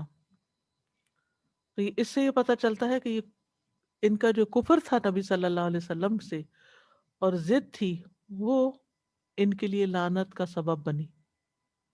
یہ لعنت کے حقدار اس وجہ سے بنے۔ سورۃ البقرہ میں بھی آتا ہے وَقَالُوا قُلُوبُنَا غُلْفٌ، وہ کہتے ہیں ہمارے دل غلاف میں محفوظ ہیں۔ بل لعنہم اللہ بکفرہم، بلکہ اللہ نے ان کے کفر کی وجہ سے ان پہ لعنت کر دی۔ فقلیلا ما یؤمنون، تو پس وہ بہت کم ایمان لاتے ہیں، بہت تھوڑا ایمان لاتے ہیں۔ تو یاد رکھیے، جو شخص اللہ کی رحمت سے دور ہو پھر اس کا کوئی مددگار نہیں، کوئی اس کے کام نہیں آ سکتا۔ دنیا میں ہو سکتا ہے کہ اپنے تعلقات کی وجہ سے اس کے دنیاوی کام بن جائے، مگر آخرت میں اس کے لیے کوئی بھی مددگار نہیں۔ تو اس آیت میں بنیادی طور پر اللہ کی لعنت کا نشانہ بننے سے ڈرایا گیا ہے، کیونکہ اگر انسان اللہ کی لعنت کا نشانہ بن جائے تو پھر کوئی اس کی مدد نہیں کر سکتا۔ وَمَن يَلْعَنِ اللَّهُ فَلَن تَجِدَ لَهُ نَصِيرًا۔ تو ان آیات سے تو یہ پتہ چلتا ہے کہ لعنت والے کاموں میں سر فہرست کام کیا ہے؟ کفر ہے، دین سے دشمنی ہے، ضد ہے، عناد ہے، دین والوں سے حسد ہے۔ اس میں ایک بہت قابل غور نکتہ ہے کہ جو لوگ بھی دین کا کام کر رہے ہوں، اگرچہ وہ آپ کی جماعت سے نہ ہوں، آپ کے گروہ سے نہ ہوں، اگر ان کے اندر کوئی خیر خوبی ہے تو اس کا اعتراف کریں، بے وجہ ضد نہ لگائیں کسی کے ساتھ۔ آج مسلمانوں کے اندر یہ کتنی مصیبت ہے، کتنی مشکل ہے کہ جس گروہ، جماعت، آرگنائزیشن، پارٹی کے اندر وہ ہیں، بس اسی میں ہی ان کو خیر نظر آتی ہے، اس کے علاوہ کسی کی اچھائی نہیں نظر آتی۔ اب سارے آپ کے جھنڈے کے نیچے تو جمع نہیں ہو سکتے، سب کے حالات مختلف ہیں، ان کی سوچ مختلف ہے، لیکن سب ایک ہی رستے پہ۔ اب یہ ایسے ہی ہے کہ جیسے میں ہمیشہ اس کو یوں ویژولائز کرتی ہوں کہ جیسے ایک ہائی وے پہ ٹرک بھی جا رہا ہے، کار بھی جا رہی ہے، کاروں کی کئی قسمیں جا رہی ہیں، سارے ہی جا رہے ہیں نا، لیکن سارے ایک ہی ڈائریکشن پہ جا رہے ہیں۔ کوئی پہلے پہنچے گا، کوئی بعد میں پہنچے گا، جانا اسے سب۔ تو جو لوگ واقعی صحیح نیت کے ساتھ، صحیح اخلاص کے ساتھ اللہ کے دین کا کام کر رہے ہیں اور سب کی نیت اللہ کو راضی کرنا ہے، تو آپ ان سے اللہ واسطے کا بیر نہ لگائیں، ضد نہ لگائیں، حسد نہ کریں کہ اچھا وہ مجھ سے آگے نکلے گا تو اس کو گرانا ضروری ہے۔ جیسے سڑک پہ بعض اوقات وہ ریسنگ شروع ہو جاتی ہے نا، ایک ہی ڈائریکشن پہ جانے والوں کی، تو ایسی ریس نہ لگائیں۔ نیکیوں میں آگے بڑھیں، لیکن صرف اس لیے نہیں آگے بڑھے کیونکہ وہ آگے جا رہا ہے تو پہلے اس کو کاٹنا ہے، اس لیے میں اس سے آگے نکلوں گا، نہیں۔ آپ خود فاستبقوا الخیرات ففروا الی اللہ، جتنا کر سکتے ہیں کریں، لیکن ایمان والوں کے ساتھ نفرت نہ کریں، بغض نہ رکھیں، حسد نہ رکھیں۔ کفر کے علاوہ بھی اللہ کی لعنت کا سبب بننے والے کچھ اعمال ہیں۔ ایک تو کفر ہے، پھر منافقت ہے۔ وعد اللہ المنافقین والمنافقات والکفار نار جہنم خالدین فیہا ہی حسبہم، اللہ نے منافق مردوں اور عورتوں اور کافروں سے جہنم کی آگ کا وعدہ کیا، اسی میں ہمیشہ رہنے والے ہیں، وہی ان کے لیے کافی ہے۔ اور وَلَعَنَهُمُ اللَّهُ وَلَهُمْ عَذَابٌ مُقِيمٌ، اللہ نے ان پہ لعنت کیا اور ان کے لیے ہمیشہ رہنے والا عذاب ہے۔ ایمان کے بعد اعمال میں جو چیز اللہ کی لعنت کا مستحق بناتی ہے وہ قطع رحمی ہے، رشتہ داروں سے کاٹنا۔ فَهَلْ أَسَيْتُمْ إِن تَوَلَّيْتُمْ أَن تُفْسِدُوا فِي الْأَرْضِ وَتُقَطِّعُوا أَرْحَامَكُمْ أُولَٰئِكَ الَّذِينَ لَعَنَهُمُ اللَّهُ فَأَصَمَّهُمْ وَأَعْمَىٰ أَبْصَارَهُمْ۔ سورۃ محمد۔ پھر یقیناً تم قریب ہے کہ اگر تم حاکم بن جاؤ کہ زمین میں فساد کرو اور اپنے رشتوں کو بالکل ہی کاٹ دو، یہی وہ لوگ ہیں جن پہ اللہ نے لعنت کی ہے، بس انہیں بہرا کر دیا اور ان کی آنکھیں اندھی کر دی۔ اسی طرح ظالم پر اللہ کی لعنت ہے۔ یوم لا ينفع الظالمین معذرتهم ولہم اللعنہ ولہم سوء الدار۔ مومن کو قتل کرنے والے پر لعنت ہے۔ ومن يقتل مؤمنا متعمدا فجزاؤه جہنم خالدا فیہا وغضب اللہ علیہ ولعنہ۔ پھر مومن عورتوں پر جو پاک دامن ہو تہمت لگانے والوں پہ لعنت ہے۔ ان الذین یرمون المحصنات الغافلات المؤمنات لعنوا فی الدنیا والآخرہ۔ بے شک وہ لوگ جو پاک دامن بے خبر مومن عورتوں پہ تہمت لگاتے ہیں وہ دنیا اور آخرت میں لعنت کیے گئے۔ ایک نیک عورت کے اوپر کوئی الزام لگا دینا یہ کوئی معمولی بات نہیں ہے۔ پھر اپنے بھائی کی طرف اسلحے سے اشارہ کرنا، پسٹل اٹھا کے کہنا I'll kill you، چاہے اس کی نیت نہ بھی ہو، یہ بھی لعنت والا کام ہے، کیا پتا ہاتھ چل جائے۔ پھر سود کا لین دین کرنے اور تصویر بنانے والے پہ لعنت، جو ہاتھوں سے وہ پینٹ کرتے ہیں۔ رشوت لینے اور دینے والے پہ اللہ کی لعنت۔ بالوں سے بال جوڑنے والیوں پہ اللہ کی لعنت، یعنی بالوں میں دوسرے بال جوڑ کے لگانا۔ پھر اسی طرح وہ شخص ملعون ہے، حدیث میں آتا ہے، جو اپنے باپ کو گالی دے۔ وہ شخص ملعون ہے جو اپنی ماں کو گالی دے۔ وہ شخص ملعون ہے جو غیر اللہ کے نام پہ کسی جانور کو ذبح کرے۔ وہ شخص ملعون ہے جو زمین کے بیج بدل دے۔ وہ شخص ملعون ہے جو کسی نابینا کو غلط راستے پہ لگا دے، یعنی مذاق مذاق میں جیسے۔ وہ شخص ملعون ہے جو کسی جانور پہ جا پڑے، یعنی اس کے ساتھ بدفعلی کرے۔ وہ بھی ملعون ہے جو عمل قوم لوط کرے۔ نیکسٹ آیت۔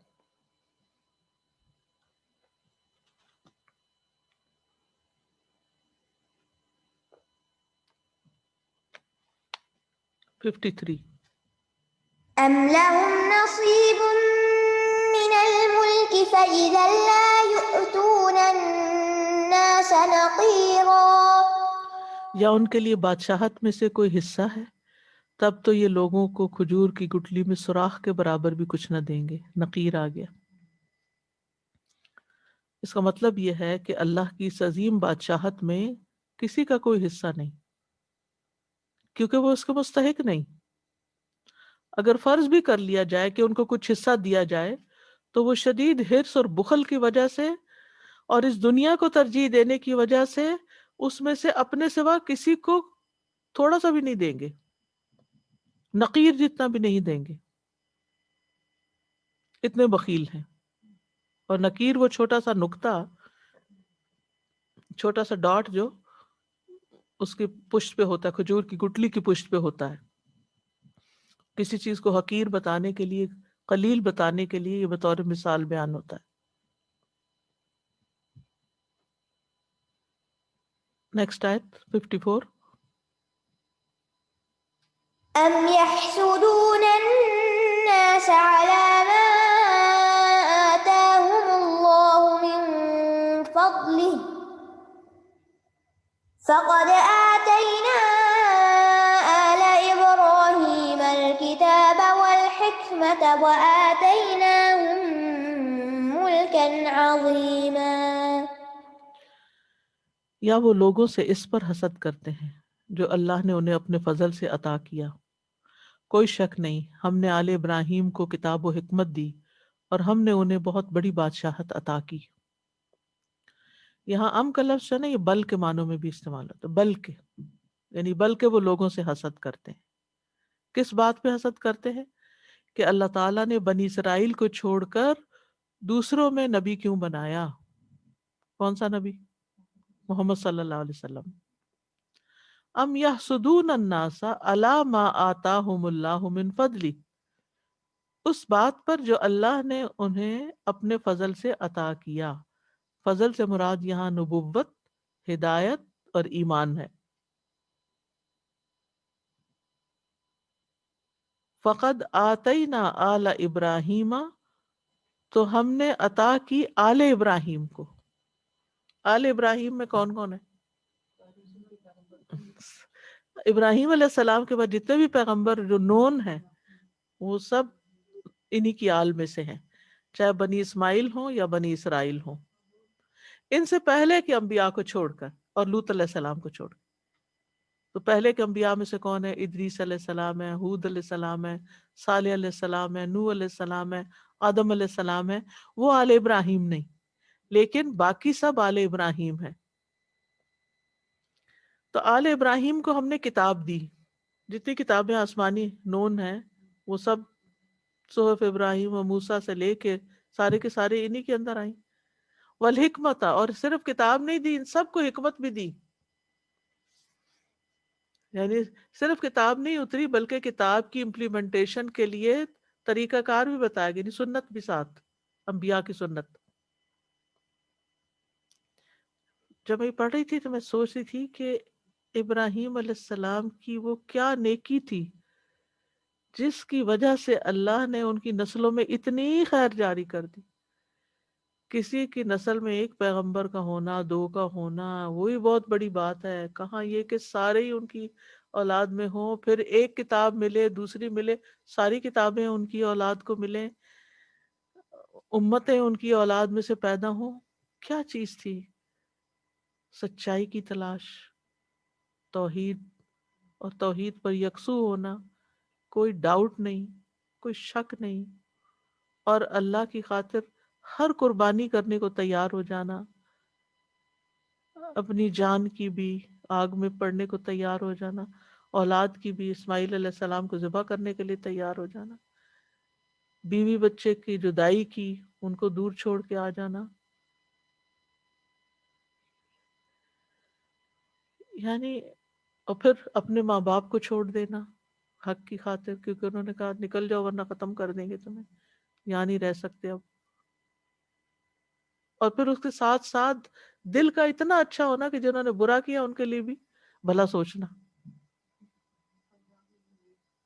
اواہ منیب، قوم لوط پہ عذاب آ رہا ہے اور وہ آہیں بھر رہے ہیں، بار بار اللہ کی طرف پلٹتے ہیں.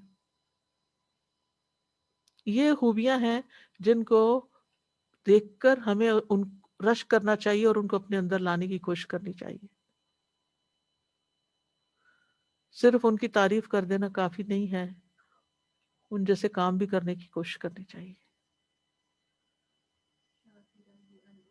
شاکر لِأَنْعُمِهِ، نعمتوں پہ شکر گزار تھے.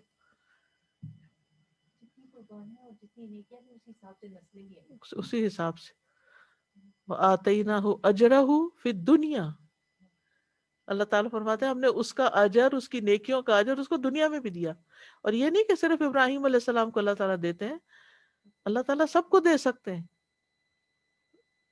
ابراہیم علیہ السلام جیسا ایمان تو ہو.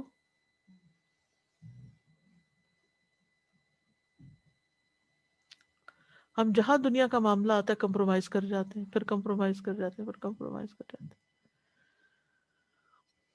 تو بہرحال وَآتَيْنَاهُمْ مُلْكًا عَظِيمًا، اور دنیا بھی کم نہیں دی. سبحان اللہ، ملک عظیم، بہت بڑی بادشاہت. ہم جانتے ہیں سلیمان علیہ السلام اور داؤد علیہ السلام جیسی بادشاہت تو کسی دنیا میں کسی کے پاس بھی نہیں تھی، وہ بھی دی اللہ نے، دنیا میں بھی پیچھے نہیں رکھا. ادھر سے زمزم کا چشمہ جاری کر دیا مکہ جیسی سرزمین میں جہاں پانی نہیں تھا. تو بہرحال اس آیت سے پتہ چلتا ہے کہ یہود کو نبی صلی اللہ علیہ وسلم کو نبوت ملنے اور صحابہ کا ایمان لانا جو تھا وہ بہت کھلتا تھا، اور اس کی بنیادی وجہ حسد تھی. اور حسد کا مطلب کیا ہوتا ہے کہ اس بات کی خواہش رکھنا کہ دوسرے کو جو نعمت ملی ہے وہ ختم ہو جائے، مجھے ملے کہ نہ ملے، اس کو نہ ملے. یا یہ خواہش رکھنا کہ کسی اور کو مل جائے، یعنی یہ ایک یہ کہ مجھے مل جائے، اور کبھی یہ بھی ہوتا ہے کہ میری تو ضرورت نہیں ہے، وہ کسی اور کو مل جائے، ان کو نہ ملے. کہیں بھی دل میں اگر یہ بات آنے لگے نا کہ کسی کی کوئی چیز اچھی نہ لگے اور یہ ہو کہ اس کو کیوں مل گیا ہے، تو فوراً اپنے آپ کو سمجھانا چاہیے۔ ایک قول یہ بھی ہے کہ حسد سے مراد دوسروں پر اللہ کی کسی نعمت کو ناپسند کرنا، یعنی یہ نہیں سوچنا کہ کیوں ملی اس کو نہ ملے یا مجھے ملے یا کسی کو ملے، بس ویسے ہی ناپسند کر، اس کو کیوں ملی، اس سے آگے کچھ نہیں، یعنی خوش نہ ہو کسی کی نعمت۔ تو اللہ کی تقسیم پہ ناراض ہونا ہے نا، یہ تو اللہ کا فیصلہ ہوتا ہے، جس کو جو چاہے دے۔ تو حسد جو ہے وہ ایمان کے منافی صفت ہے، ایمان کو کھا جاتی ہے۔ نبی صلی اللہ علیہ وسلم نے فرمایا لوگ اس وقت تک خیر پر رہیں گے جب تک آپس میں حسد نہیں کریں گے، اور انتہا درجے کی بد اخلاقی ہے حسد۔ تو ان کو کہا گیا کہ دیکھو تم کیوں حسد کرتے ہو آل ابراہیم کو، اور پھر اس میں سے بنو اسرائیل کو کیا کچھ نہیں دیا ہم نے، بہت کچھ عطا کیا، دین بھی دی، دنیا بھی دی، حکمت بھی دی، کتاب بھی دی، حکمت بھی دی۔ حضرت یوسف علیہ السلام بھی بادشاہ تھے، حضرت داؤد علیہ السلام، سلیمان علیہ السلام، اور پھر نبوت بھی تھی، ان کو اللہ نے نبوت اور بادشاہت دونوں دے رکھی تھی۔ مطلب ساری اقوام عالم پر آل ابراہیمی کا اقتدار رہا ہے۔ تو جب انسان اپنی نعمتیں یاد کرتا ہے تو پھر اس کو دوسروں پر حسد نہیں آتا، کیونکہ انسان کو فوراً سوچنا چاہیے کہ اگر اللہ نے اس کو وہ دیا تو مجھے بھی تو فلاں فلاں چیز دی ہے نا، پھر انسان راضی ہو جاتا ہے۔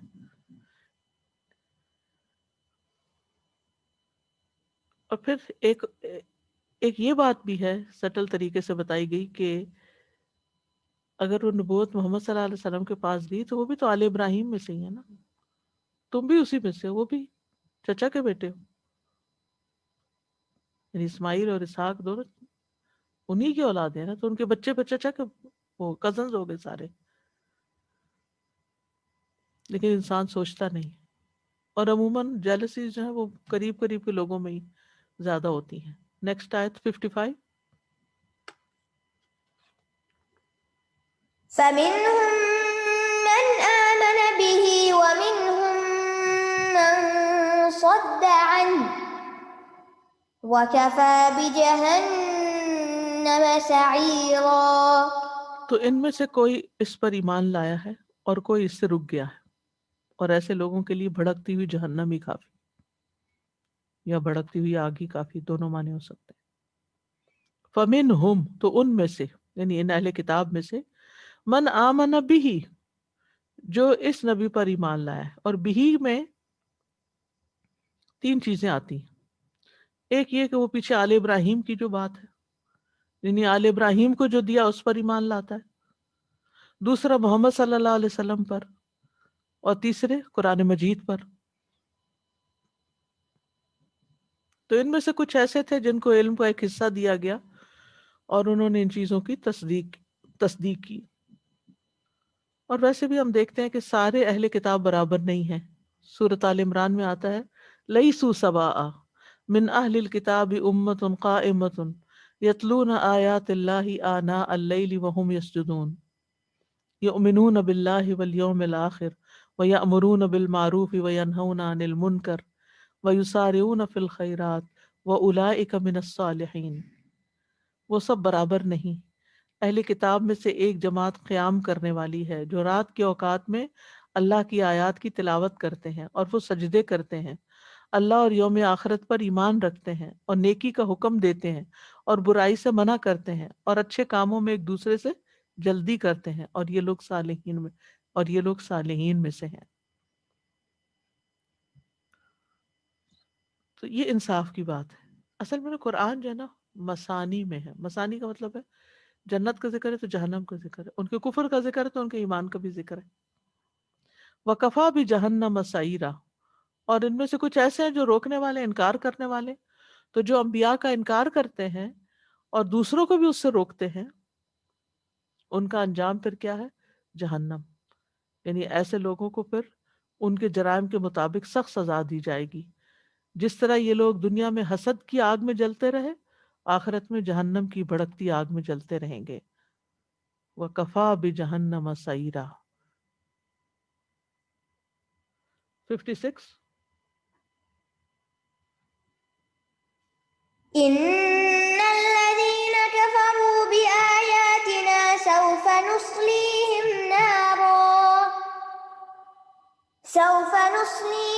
نارا كلما نضجت جلودهم بدلناهم جلودا غيرها ليذوقوا العذاب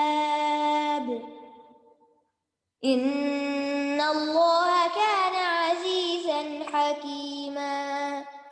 بے شک وہ لوگ جنہوں نے ہماری آیات کا انکار کیا، عنقریب ہم انہیں آگ میں جلائیں گے، جب ان کی کھالیں پک جائیں گی ہم انہیں دوسری کھالوں سے بدل دیں گے تاکہ وہ عذاب چکھیں، بے شک اللہ بہت زبردست، بہت حکمت والا ہے. ان الذین کفروا بآیاتنا، بے شک وہ لوگ جنہوں نے ہماری آیات کا انکار کیا. یہاں پر صرف اہل کتاب مراد نہیں بلکہ جو بھی کفر کرے. کس چیز کا؟ اللہ کی آیات کا. اور آیات سے مراد کونی قدری دونوں ہیں. سوف نصلیہم نارا، ان قریب ہم ان کو آگ میں داخل کریں گے. یا نارن آیا ہے، نکرہ ہے، اس کا مطلب بہت بڑی آگ ہے وہ. کلما نضجت جلودہم، جب ان کی کھالیں پک جائیں گی، ان کے چمڑے جل بھن جائیں گے، جھڑ پڑیں گے، گر جائیں گے. کیونکہ جب آگ زیادہ لگتی ہے گلا دیتی چیز کو تو وہ گر پڑتی ہے. تو پھر کیا ہوگا؟ نئی اسکن دے دی جائے گی. بدلناہم جلودا غیرہا، کیوں؟ لیذوقوا العذاب، تاکہ وہ عذاب کا مزہ چکھیں. کیونکہ ہوتا یہ ہے کہ جب اسکن جھڑ جائے، اتر ہی جائے، تو ہڈی رہ جائے، تو اس پہ اس طرح سخت عذاب نہیں محسوس ہوتا جتنا کھال کے اوپر ہوتا ہے. ان اللہ کان عزیزا حکیما، بے شک اللہ بہت زبردست ہے، حکمت والا ہے. اسی بنا پر اس نے یہ اتنی سخت سزا رکھی ہے ان کے لیے. اور یہ تو اللہ ہی بہتر جانتا ہے کہ دن میں کتنی دفعہ وہ کھال بدلی جائے گی اور کتنی دفعہ دوبارہ جلیں گے وہ. لیکن یہ کہ ہمیشہ ہمیشہ کے لیے یہ دردناک سزا ہے. تو اللہ کی کسی ایک آیت کا بھی انکار نہیں کرنا چاہیے. یہ نہیں میں مانتا، باقی ٹھیک ہے لیکن یہ بھی نہیں کہنا چاہیے. سب کچھ ماننا ہے. یاد رکھیے اہل جہنم کے جسم فنا نہیں ہوں گے، ختم نہیں ہوں گے، بلکہ سزا ملتی چلی جائے گی. نبی صلی اللہ علیہ وسلم نے فرمایا کافر کے دونوں کندھوں کے درمیان کا فاصلہ، ایک کندھا دو، یہ بیچ کا فاصلہ، یعنی یہ پیچھے، اتنا ہوگا جتنا تیز رفتار چلنے والے مسافر کی 3 دن کی مسافت ہوتی ہے. 3 دن وہ مسلسل دن رات چلتا رہے، جہاں تک جائے گا اتنا موٹا ہو جائے گا. یعنی کئی میل ہوں گے، کئی میل چوڑا، اتنا موٹا انسان. ایک ڈاڑھ جب جبل احد کے برابر ہو جائے گی، تاکہ وہ زیادہ بڑا جسم ہو تو زیادہ سزا چکھے. رسول اللہ صلی اللہ علیہ وسلم نے فرمایا، مسند احمد کی روایت ہے، قیامت کے دن کافر کی ایک ڈاڑھ احد پہاڑ کے برابر ہوگی اور اس کی کھال کی چوڑائی 70 گز ہوگی اور اس کی ران برقان پہاڑ کے برابر ہوگی، اور جہنم میں اس کے بیٹھنے کی جگہ میرے اور ربضہ کے درمیانی فاصلے جتنی ہوگی. اللہ تعالیٰ ہم سب کو جہنم سے بچائے. اللہم انا نعوذ بک من النار. بے شک اللہ بہت زبردست ہے، حکمت والا ہے. ان اللہ کان عزیزا حکیما، یہ جو کان ہے اس سے یہ نہیں کہ تھا کا ترجمہ نہیں کرنا ہے. اصل میں کانا جو ہے یہ تسلسل اور دوام کے لیے ہوتا ہے، یعنی تھا بھی، ہے بھی، رہے گا بھی. یہ اس کی ایسی صفات ہیں جو مستقل طور پر اس کے ساتھ ہیں، یعنی کہ کبھی تھیں اور کبھی نہیں ہوں گی. ٹھیک ہے. اور کانا کا جب اسم جو ہے یہ اللہ ہو، اس میں لفظ جلالہ، تو اس کی جو خبر آگے آتی ہے، یہ ایک یا دوسری دو، جیسے یہاں عزیزاً حکیمہ ہے، تو یہ دونوں ہی صفات جو ہیں، اللہ کی عزت اور اللہ کی حکمت اور اللہ کا حکم، حکیم میں حکم، حاکم میں، یہ سب آتے ہیں. یہ ساری کی ساری اللہ تعالیٰ کے ہمیشہ سے ہیں، ہمیشہ رہیں گی. انسانوں میں جب کسی کی صفت بیان کی جاتی ہے، کان زید قائما مثلا، زید کھڑا تھا، تو وہ اس میں تسلسل نہیں ہوتا، وہ کھڑا تھا تو کھڑا تھا، ہر وقت وہ کھڑا نہیں رہ سکتا. بہرحال اللہ تعالیٰ غالب بھی ہے، حکمت والا بھی ہے. یعنی جس چیز کی وہ اپنے دشمنوں کو دھمکی دیتا ہے اس دھمکی کو نافذ بھی کرتا ہے، اور اس کو نافذ کرنے سے عاجز نہیں ہے. اور اس کے ساتھ ساتھ وہ کسی کو ظلم کے ساتھ سزا نہیں دیتا، حکمت کی بنا پہ دیتا ہے کہ کون ڈیزرو کرتا ہے. نیکسٹ آیت پھر بات مکمل ہو جائے گی. والذين آمنوا وعملوا الصالحات سندخلهم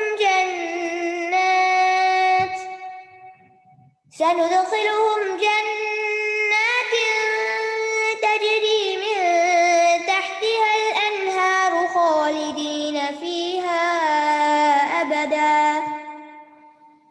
لهم فيها أزواج مطهرة وندخلهم ظلا ظليلا.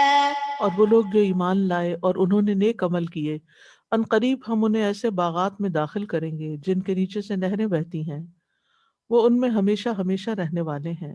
ان کے لیے ان باغوں میں انتہائی پاکیزہ بیویاں ہوں گی، اور ہم انہیں گھنے سائے میں داخل کریں گے. جہاں جہنم کا ذکر آیا وہاں جنت کا ذکر بھی ہے. وہ لوگ جو کفر کرتے تھے ان کے لیے جہنم ہے، اور جو ایمان لائے اور نیک عمل کرتے. کفر کے ساتھ سارے عمل ضائع، اچھے کرو برے کرو، وہ جہنم ہی جہنم ہے. لیکن ایمان کے ساتھ ہمیشہ عمل صالح کا ذکر بھی آتا ہے کہ خالی زبانی اقرار کافی نہیں، کچھ کر کے بھی دکھاؤ. یعنی جو واجب ہے، مستحب ہے، جو بھی، تو ایمان اور عمل صالح لازم و ملزوم ہے. عمل کے بغیر ایمان ایسے ہی ہے جیسے پھول ہو بغیر خوشبو کے، درخت ہو بغیر پھل کے. صحابہ کرام نے اس نکتے کو اچھی طرح سمجھ لیا تھا، تو ان کی زندگیاں اعمال صالحہ سے مالا مال تھیں. چاہے عبادات کا معاملہ ہو، چاہے اخلاقیات کا ہو، سچائی ہو، امانت ہو، دیانت ہو، ہمدردی ہو، ساری اخلاقی خوبیاں تھیں ان کے اندر.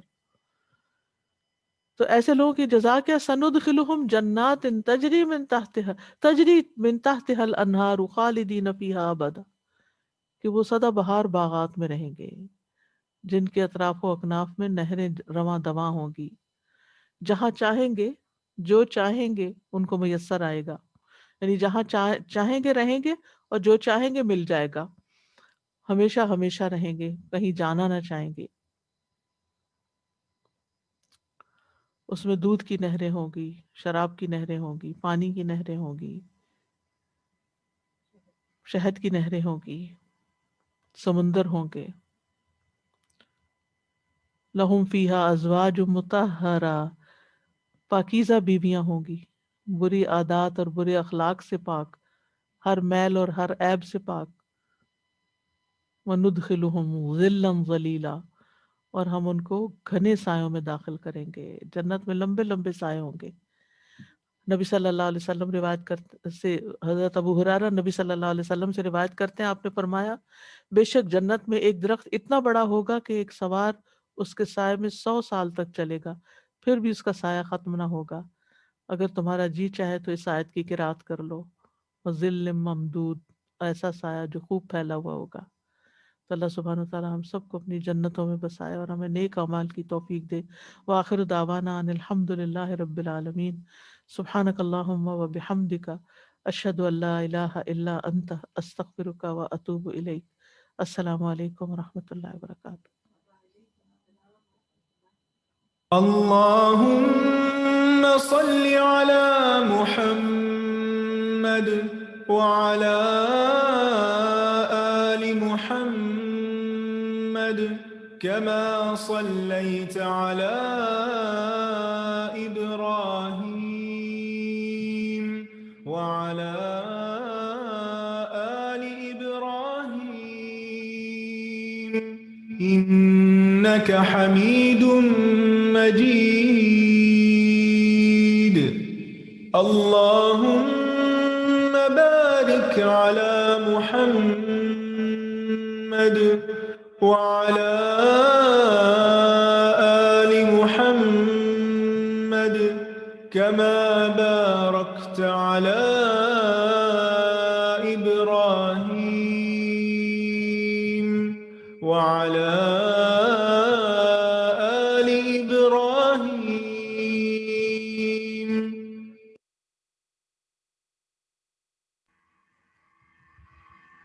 اعوذ باللہ من الشیطان الرجیم، بسم اللہ الرحمن الرحیم، السلام علیکم ورحمۃ اللہ وبرکاتہ۔ کیسے ہیں آپ لوگ؟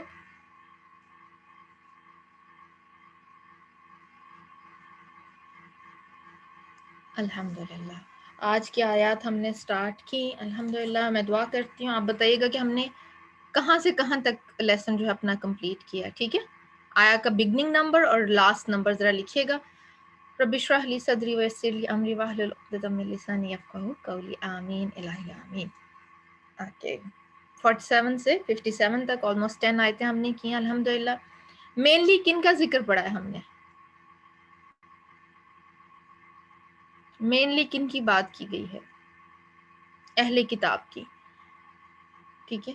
اہل کتاب کی بات کی گئی، ان کے حسد کی بات کی گئی، اور پھر ایک آیت لاسٹ میں ہم نے پڑھی ایمان والوں کی۔ تو ایمان کے ساتھ کیا چیز مشروط ہے، یا ایمان کس چیز کے ساتھ مشروط ہے؟ خالی عمل، کوئی بھی عمل،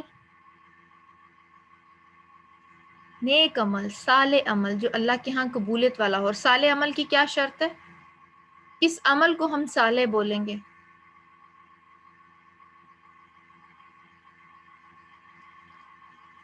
جو خالص نیت اور قرآن و سنت کے مطابق ہوگا۔ اس کرائٹیریا سے باہر جو عمل ہے وہ صالح نہیں کاؤنٹ ہوگا، ٹھیک ہے؟ Make sense? کلیئر؟ جی، ایمان کے ساتھ حالت ایمان میں نیت کو خالص کرتے ہوئے، اللہ کی رضا کو مد نظر رکھتے ہوئے، نبی کریم صلی اللہ علیہ وسلم کے بتائے ہوئے طریقے پر جو کام کیا جائے، ٹھیک ہے؟ اچھا، طاغوت میں کیا کیا آ جاتا ہے؟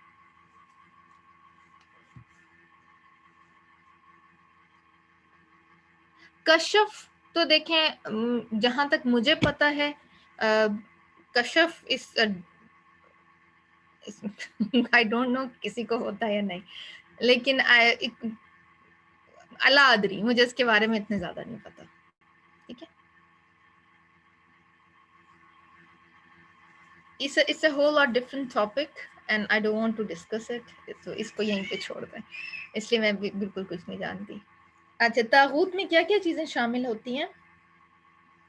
جادو، شیطان، شرک، ٹھیک ہے، بے حقیقت، بے فائدہ اور بے اصل چیز، یہ سب کس میں آ جاتے ہیں؟ جبت میں۔ اور طاغوت میں آ جاتے ہیں خود جو سرکش ہوتے ہیں، نافرمانی اور برائی کی حد سے گزرنے والے، شیطان، جادوگر، کاہن، اور ہر وہ چیز جس کی اللہ کے سوا عبادت کی جائے، ٹھیک ہے؟ یہ سب سے بیسٹ جو ہے نا، مجھے اس کی جو اسٹرائک کرتی ہے یا اپیل کرتی ہے اس کی ڈیفینیشن، ہر وہ چیز جس کی اللہ کے علاوہ عبادت کی جائے۔ اس میں ہماری خواہشات بھی آ جاتی ہیں، جب ہم خواہش نفس کو سامنے رکھتے ہیں۔ مثال کے طور پہ آج کل ایکسٹینشنز کا کتنا ہے، آئی لیش ایکسٹینشن، ہیئر ایکسٹینشن، نیل ایکسٹینشن، ہے نا؟ اچھا، ابھی ہم نے حدیث کے مطابق کیا پڑھا؟ بالوں کو بالوں کے ساتھ جوڑا جائے تو کیا ہے اس کی سزا؟ اور لعنت کیا ہے؟ کیا ہے لعنت؟ اللہ کی رحمت سے دوری۔ اچھا، اب آپ کسی کو سمپل یہ بتائیں کہ ایکسٹینشنز جو ہیں وہ ہمارے دین میں الاؤ نہیں ہیں، مسلمان لڑکیوں کو بھی بتائیں، کیا جواب آئے گا؟ ہم اس چیز کو سیریس ہی نہیں لیتے، کیوں؟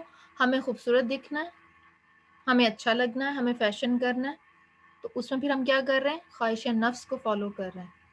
تو اللہ کے حکم کو چھوڑ کے، اللہ کے نبی کے حکم کو چھوڑ کے کس چیز کو فالو کر رہے ہیں؟ کس چیز کو؟ اچھا، مجھے ایک یہ بات سمجھ نہیں آتی، ہم اس چیز پہ خوش نہیں ہیں جو اللہ تعالیٰ نے ہمیں دی ہے نا؟ اللہ تعالیٰ نے ہمیں جس طرح کا ہیئر اسٹرکچر دیا، ہم اس پہ خوش کیوں نہیں ہیں؟ یا اللہ تعالیٰ نے جتنے لیشز ہمیں دے دیا، ہم اس پہ خوش کیوں نہیں ہیں؟ ہونا چاہیے نا؟ ٹھیک، تو یہ اللہ کے علاوہ ہر چیز کو کی عبادت کرنا کس میں آ جاتا ہے؟ طاغوت میں۔ جی، شیطان ٹیکٹکس تو ہیں، لیکن ساتھ میں اللہ تعالیٰ نے ہمیں علم بھی دے دیا ہے نا۔ اچھا، ریپیٹ کر دوں، طاغوت کے طاغی سے ہے جو کہ سرکش ہونے کو کہتے ہیں، اور شر جو ہے وہ مطلب شر نافرمانی اور برائی کا حد سے گزر جانا. پھر ہر وہ چیز جس کی اللہ کے سوا عبادت کی جائے طاغوت ہے، اور شیطان اور جادوگر کو بھی طاغوت میں لیا جاتا ہے. اور ابن قیم کے مطابق اس میں جو 5 بڑے طاغوت مطلب بہت ساری چیزیں ہیں، بٹ the 5 مین جو اس کے سرغنہ یا اس کے سردار ہیں وہ کیا ہیں؟ نمبر 1 ابلیس، نمبر 2 ہر وہ شخص جس کی عبادت کی جائے اور وہ اس پہ راضی ہو، وہ اس کو برا محسوس نہ کرے. پھر جو لوگوں کو اپنی ذات کی عبادت کی دعوت دے، یعنی وہ اپنے آپ کو اس طرح پریزنٹ کریں کہ لوگ اس کو سجدہ کریں یا اس کو بڑا مانیں. پھر غیب کا دعویٰ کرنا، غیب کا دعویٰ کرنا، اور پھر اللہ کے نازل کردہ شریعت کے خلاف فیصلہ کرنا. ہوش و حواس میں ہی کریں گے نا. جی اچھا چلیں یہ دیکھتے ہیں، آپ کو وہ بھی دکھا دوں. جزاک اللہ. میں اس کو بس آپ لوگ مجھے تھوڑا سا ادھر ادھر لے جاتے ہیں. میں نے سب سے پہلے آپ کو وہی دکھانی تھی.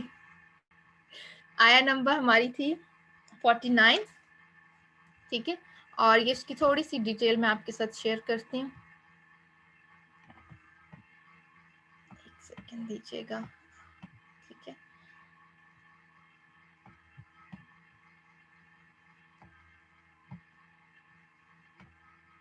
اچھا آپ اسکرین دیکھ پا رہے ہیں؟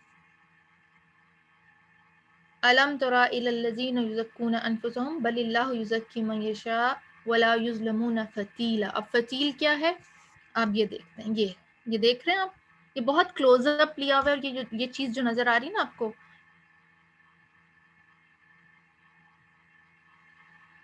یہ جو چیز نظر آ رہی ہے دیکھ رہے ہیں آپ، یہ یہاں پہ تھوڑی سی زوم ان کر کے دکھائی گئی ہے اس لیے کافی بڑی دکھ رہی ہے، لیکن بہت باریک سا ایک تھریڈ ہوتا ہے. آپ جب ڈیٹ کو اگر کھولیں نا، مطلب کھانے کے لیے گٹلی سے علیحدہ کریں، جی کھجور کا بال کہہ سکتے ہیں آپ، یہ بڑا ایک سافٹ سا تھریڈ ہوتا ہے. تو اس کو کہا جاتا ہے فتیل. اور اللہ تعالیٰ کی یہ رحمت ہے کہ اللہ تعالیٰ اپنے بندوں کے ساتھ اتنا سا بھی جو ہے ظلم یا زیادتی نہیں کریں گے. دس از نکیر، ٹھیک ہے. یہ بالکل اس کے ایک ڈاٹ سا بنا ہوا ہے نا، ڈمپل سا، یہ دیکھ پا رہے ہیں آپ، ٹھیک ہے. اور اس کے بعد یہ ہے قطمیر. تو یہ تینوں چیزیں جو ہیں یہ آپ ڈفرنس دیکھ سکتے ہیں. جی تراب میں بالکل کلیئر جو ہے وہ آپ کو دکھتا ہے، ٹھیک ہے. یہ فتیل ہے، فتیل تھوڑا سا لمبا. قطمیر جو ہے وہ جھلی ٹائپ سا ہوتا ہے پورا، جس کو ریپ کیا ہوتا ہے اس نے گٹلی کو. اور نقیر جو ہے یہ ایک چھوٹا سا جو ہے وہ ہے. تو آئی ہوپ کہ یہ آپ کو کلیئر ہو گیا ہوگا. جی اب یہ دیکھیں، یہ وہ چیز ہے، یہ وہ اللہ تعالیٰ کی کریشن ہے جس کو ہم یوز لیس سمجھ کے فروٹ کھانے کے بعد پھینک دیتے ہیں. ایسے ہی کرتے ہیں نا. اور اس میں بھی دیکھیں اس کی اللہ تعالیٰ نے اس میں سے قرآن میں اگزامپل دی ہے، اور اس میں بھی کتنی نشانیاں ہمارے لیے رکھی ہیں. نیور. اور بلکہ ہر فروٹ کے سیڈ کے ساتھ ہم یہی سلوک کرتے ہیں، جو اس کی ڈی این اے کوڈنگ ہوتی ہے اس کو تو ہم پھینک دیتے ہیں. سیڈ اس کا ڈی این اے کوڈ ہے نا، اس فروٹ کا، اس ٹری کا، جس سے وہ نئی فصل بنتی ہے کرتی ہے. لیکن اس کے باوجود دیکھیں منوں اور ٹنوں کے حساب سے فروٹ کنزیوم ہوتا ہے، وہ سیڈز ویسٹ میں جاتے ہیں، جو بھی ہوتا ہے. لیکن اللہ کی قدرت دیکھیں پھر سے ہمارے لیے کتنا سارا کچھ پیدا کرتا ہے، سیم کوالٹی، سیم ٹیسٹ، اس سے بڑھ کے، اور دنیا کے ہر خطے میں. غور بھی نہیں کرتے، کسی چیز پہ نہیں کرتے کھاتے ہوئے. ایون آپ فروٹس کو، یہ تو کھجور کی گٹلی کا ہے نا، تو جیسے قرآن پاک میں اور جو فروٹس جن کا ذکر ہے، جیسے رمان ہے، انار جو ہے، میں تو سبحان اللہ میں جب بھی اس کو کاٹتی ہوں، چھیلتی ہوں، میں اس کے دانوں کو جس طرح کمپیکٹلی ارینج کیا ہوا ہے نا اللہ تعالیٰ نے، کتنا اس کو ٹائٹلی، اور پھر اس کے اندر پارٹیشن کے لیے ایک جھلی رکھی ہوئی ہے، اور اس کی جو اٹ سیلف اس کے گرین کی جو شیپ ہے ہیکزاگونل ہے، ہیکٹاگونل ہے، کوئی راؤنڈ میں فارم میں نہیں. کیونکہ آپ سبحان اللہ، اس لائک میں ایکسپلین نہیں کر سکتی اس کو جو میں فیل کرتی ہوں کھاتے ہوئے. جی اسی طرح سبزیاں کاٹتے ہوئے ان کی جو سیل کی فارمیشن ہوتی ہے، جس طرح ان کی ارینجمنٹ ہوتی ہے، جو ان کے سیڈز کی ارینجمنٹ ہے، جو ان کے ادر سیکشنز بنتے ہیں، وہ سب چیزیں بہت انسپائرنگ ہے. اور کس لیے ہیں؟ کہ ہم اللہ سبحانہ تعالیٰ کی نعمتوں پہ شکر گزار ہوں اور اس کی قدرت کو مان لیں. جی فالق الحب والنوا، بالکل. جی کوئی اور کویسچن یا چیز آپ پوچھنا چاہیں؟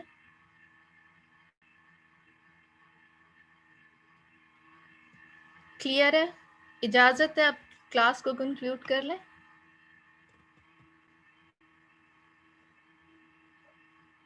اچھا یہ قطمیر، فتیل اور نکیر کلیئر ہے نا؟ اگر کوئز میں اس کا کویسچن ہو تو یہ تو نہیں کہیں گے کہ بہت مشکل تھا، ہمیں تو کلیئر ہی نہیں تھا. اب جسٹیفائڈ ہو جائے گا. صحیح.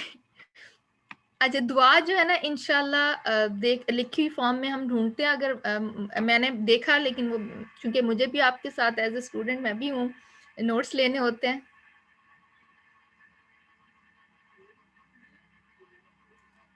تو اللہ کی خلق میں تبدیلی نہیں کرتے نا، تو اس لیے وہ بھی منع ہے.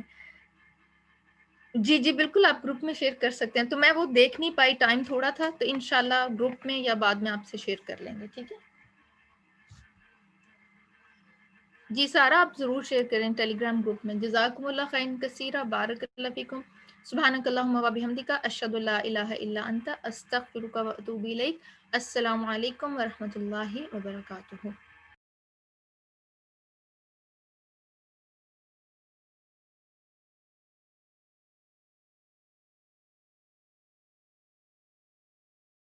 أعوذ بك من الفقر والقلة والذلة وأعوذ بك من أن أظلم أو أظلم. اللهم إني أعوذ بك من الفقر والقلة والذلة وأعوذ بك من أن أظلم أو أظلم. اللهم إني أعوذ بك من الفقر والقلة. اللهم إني أعوذ بك من الفقر والقلة والذلة. اللهم إني أعوذ بك من الفقر والقلة والذلة وأعوذ بك من أن أظلم أو أظلم.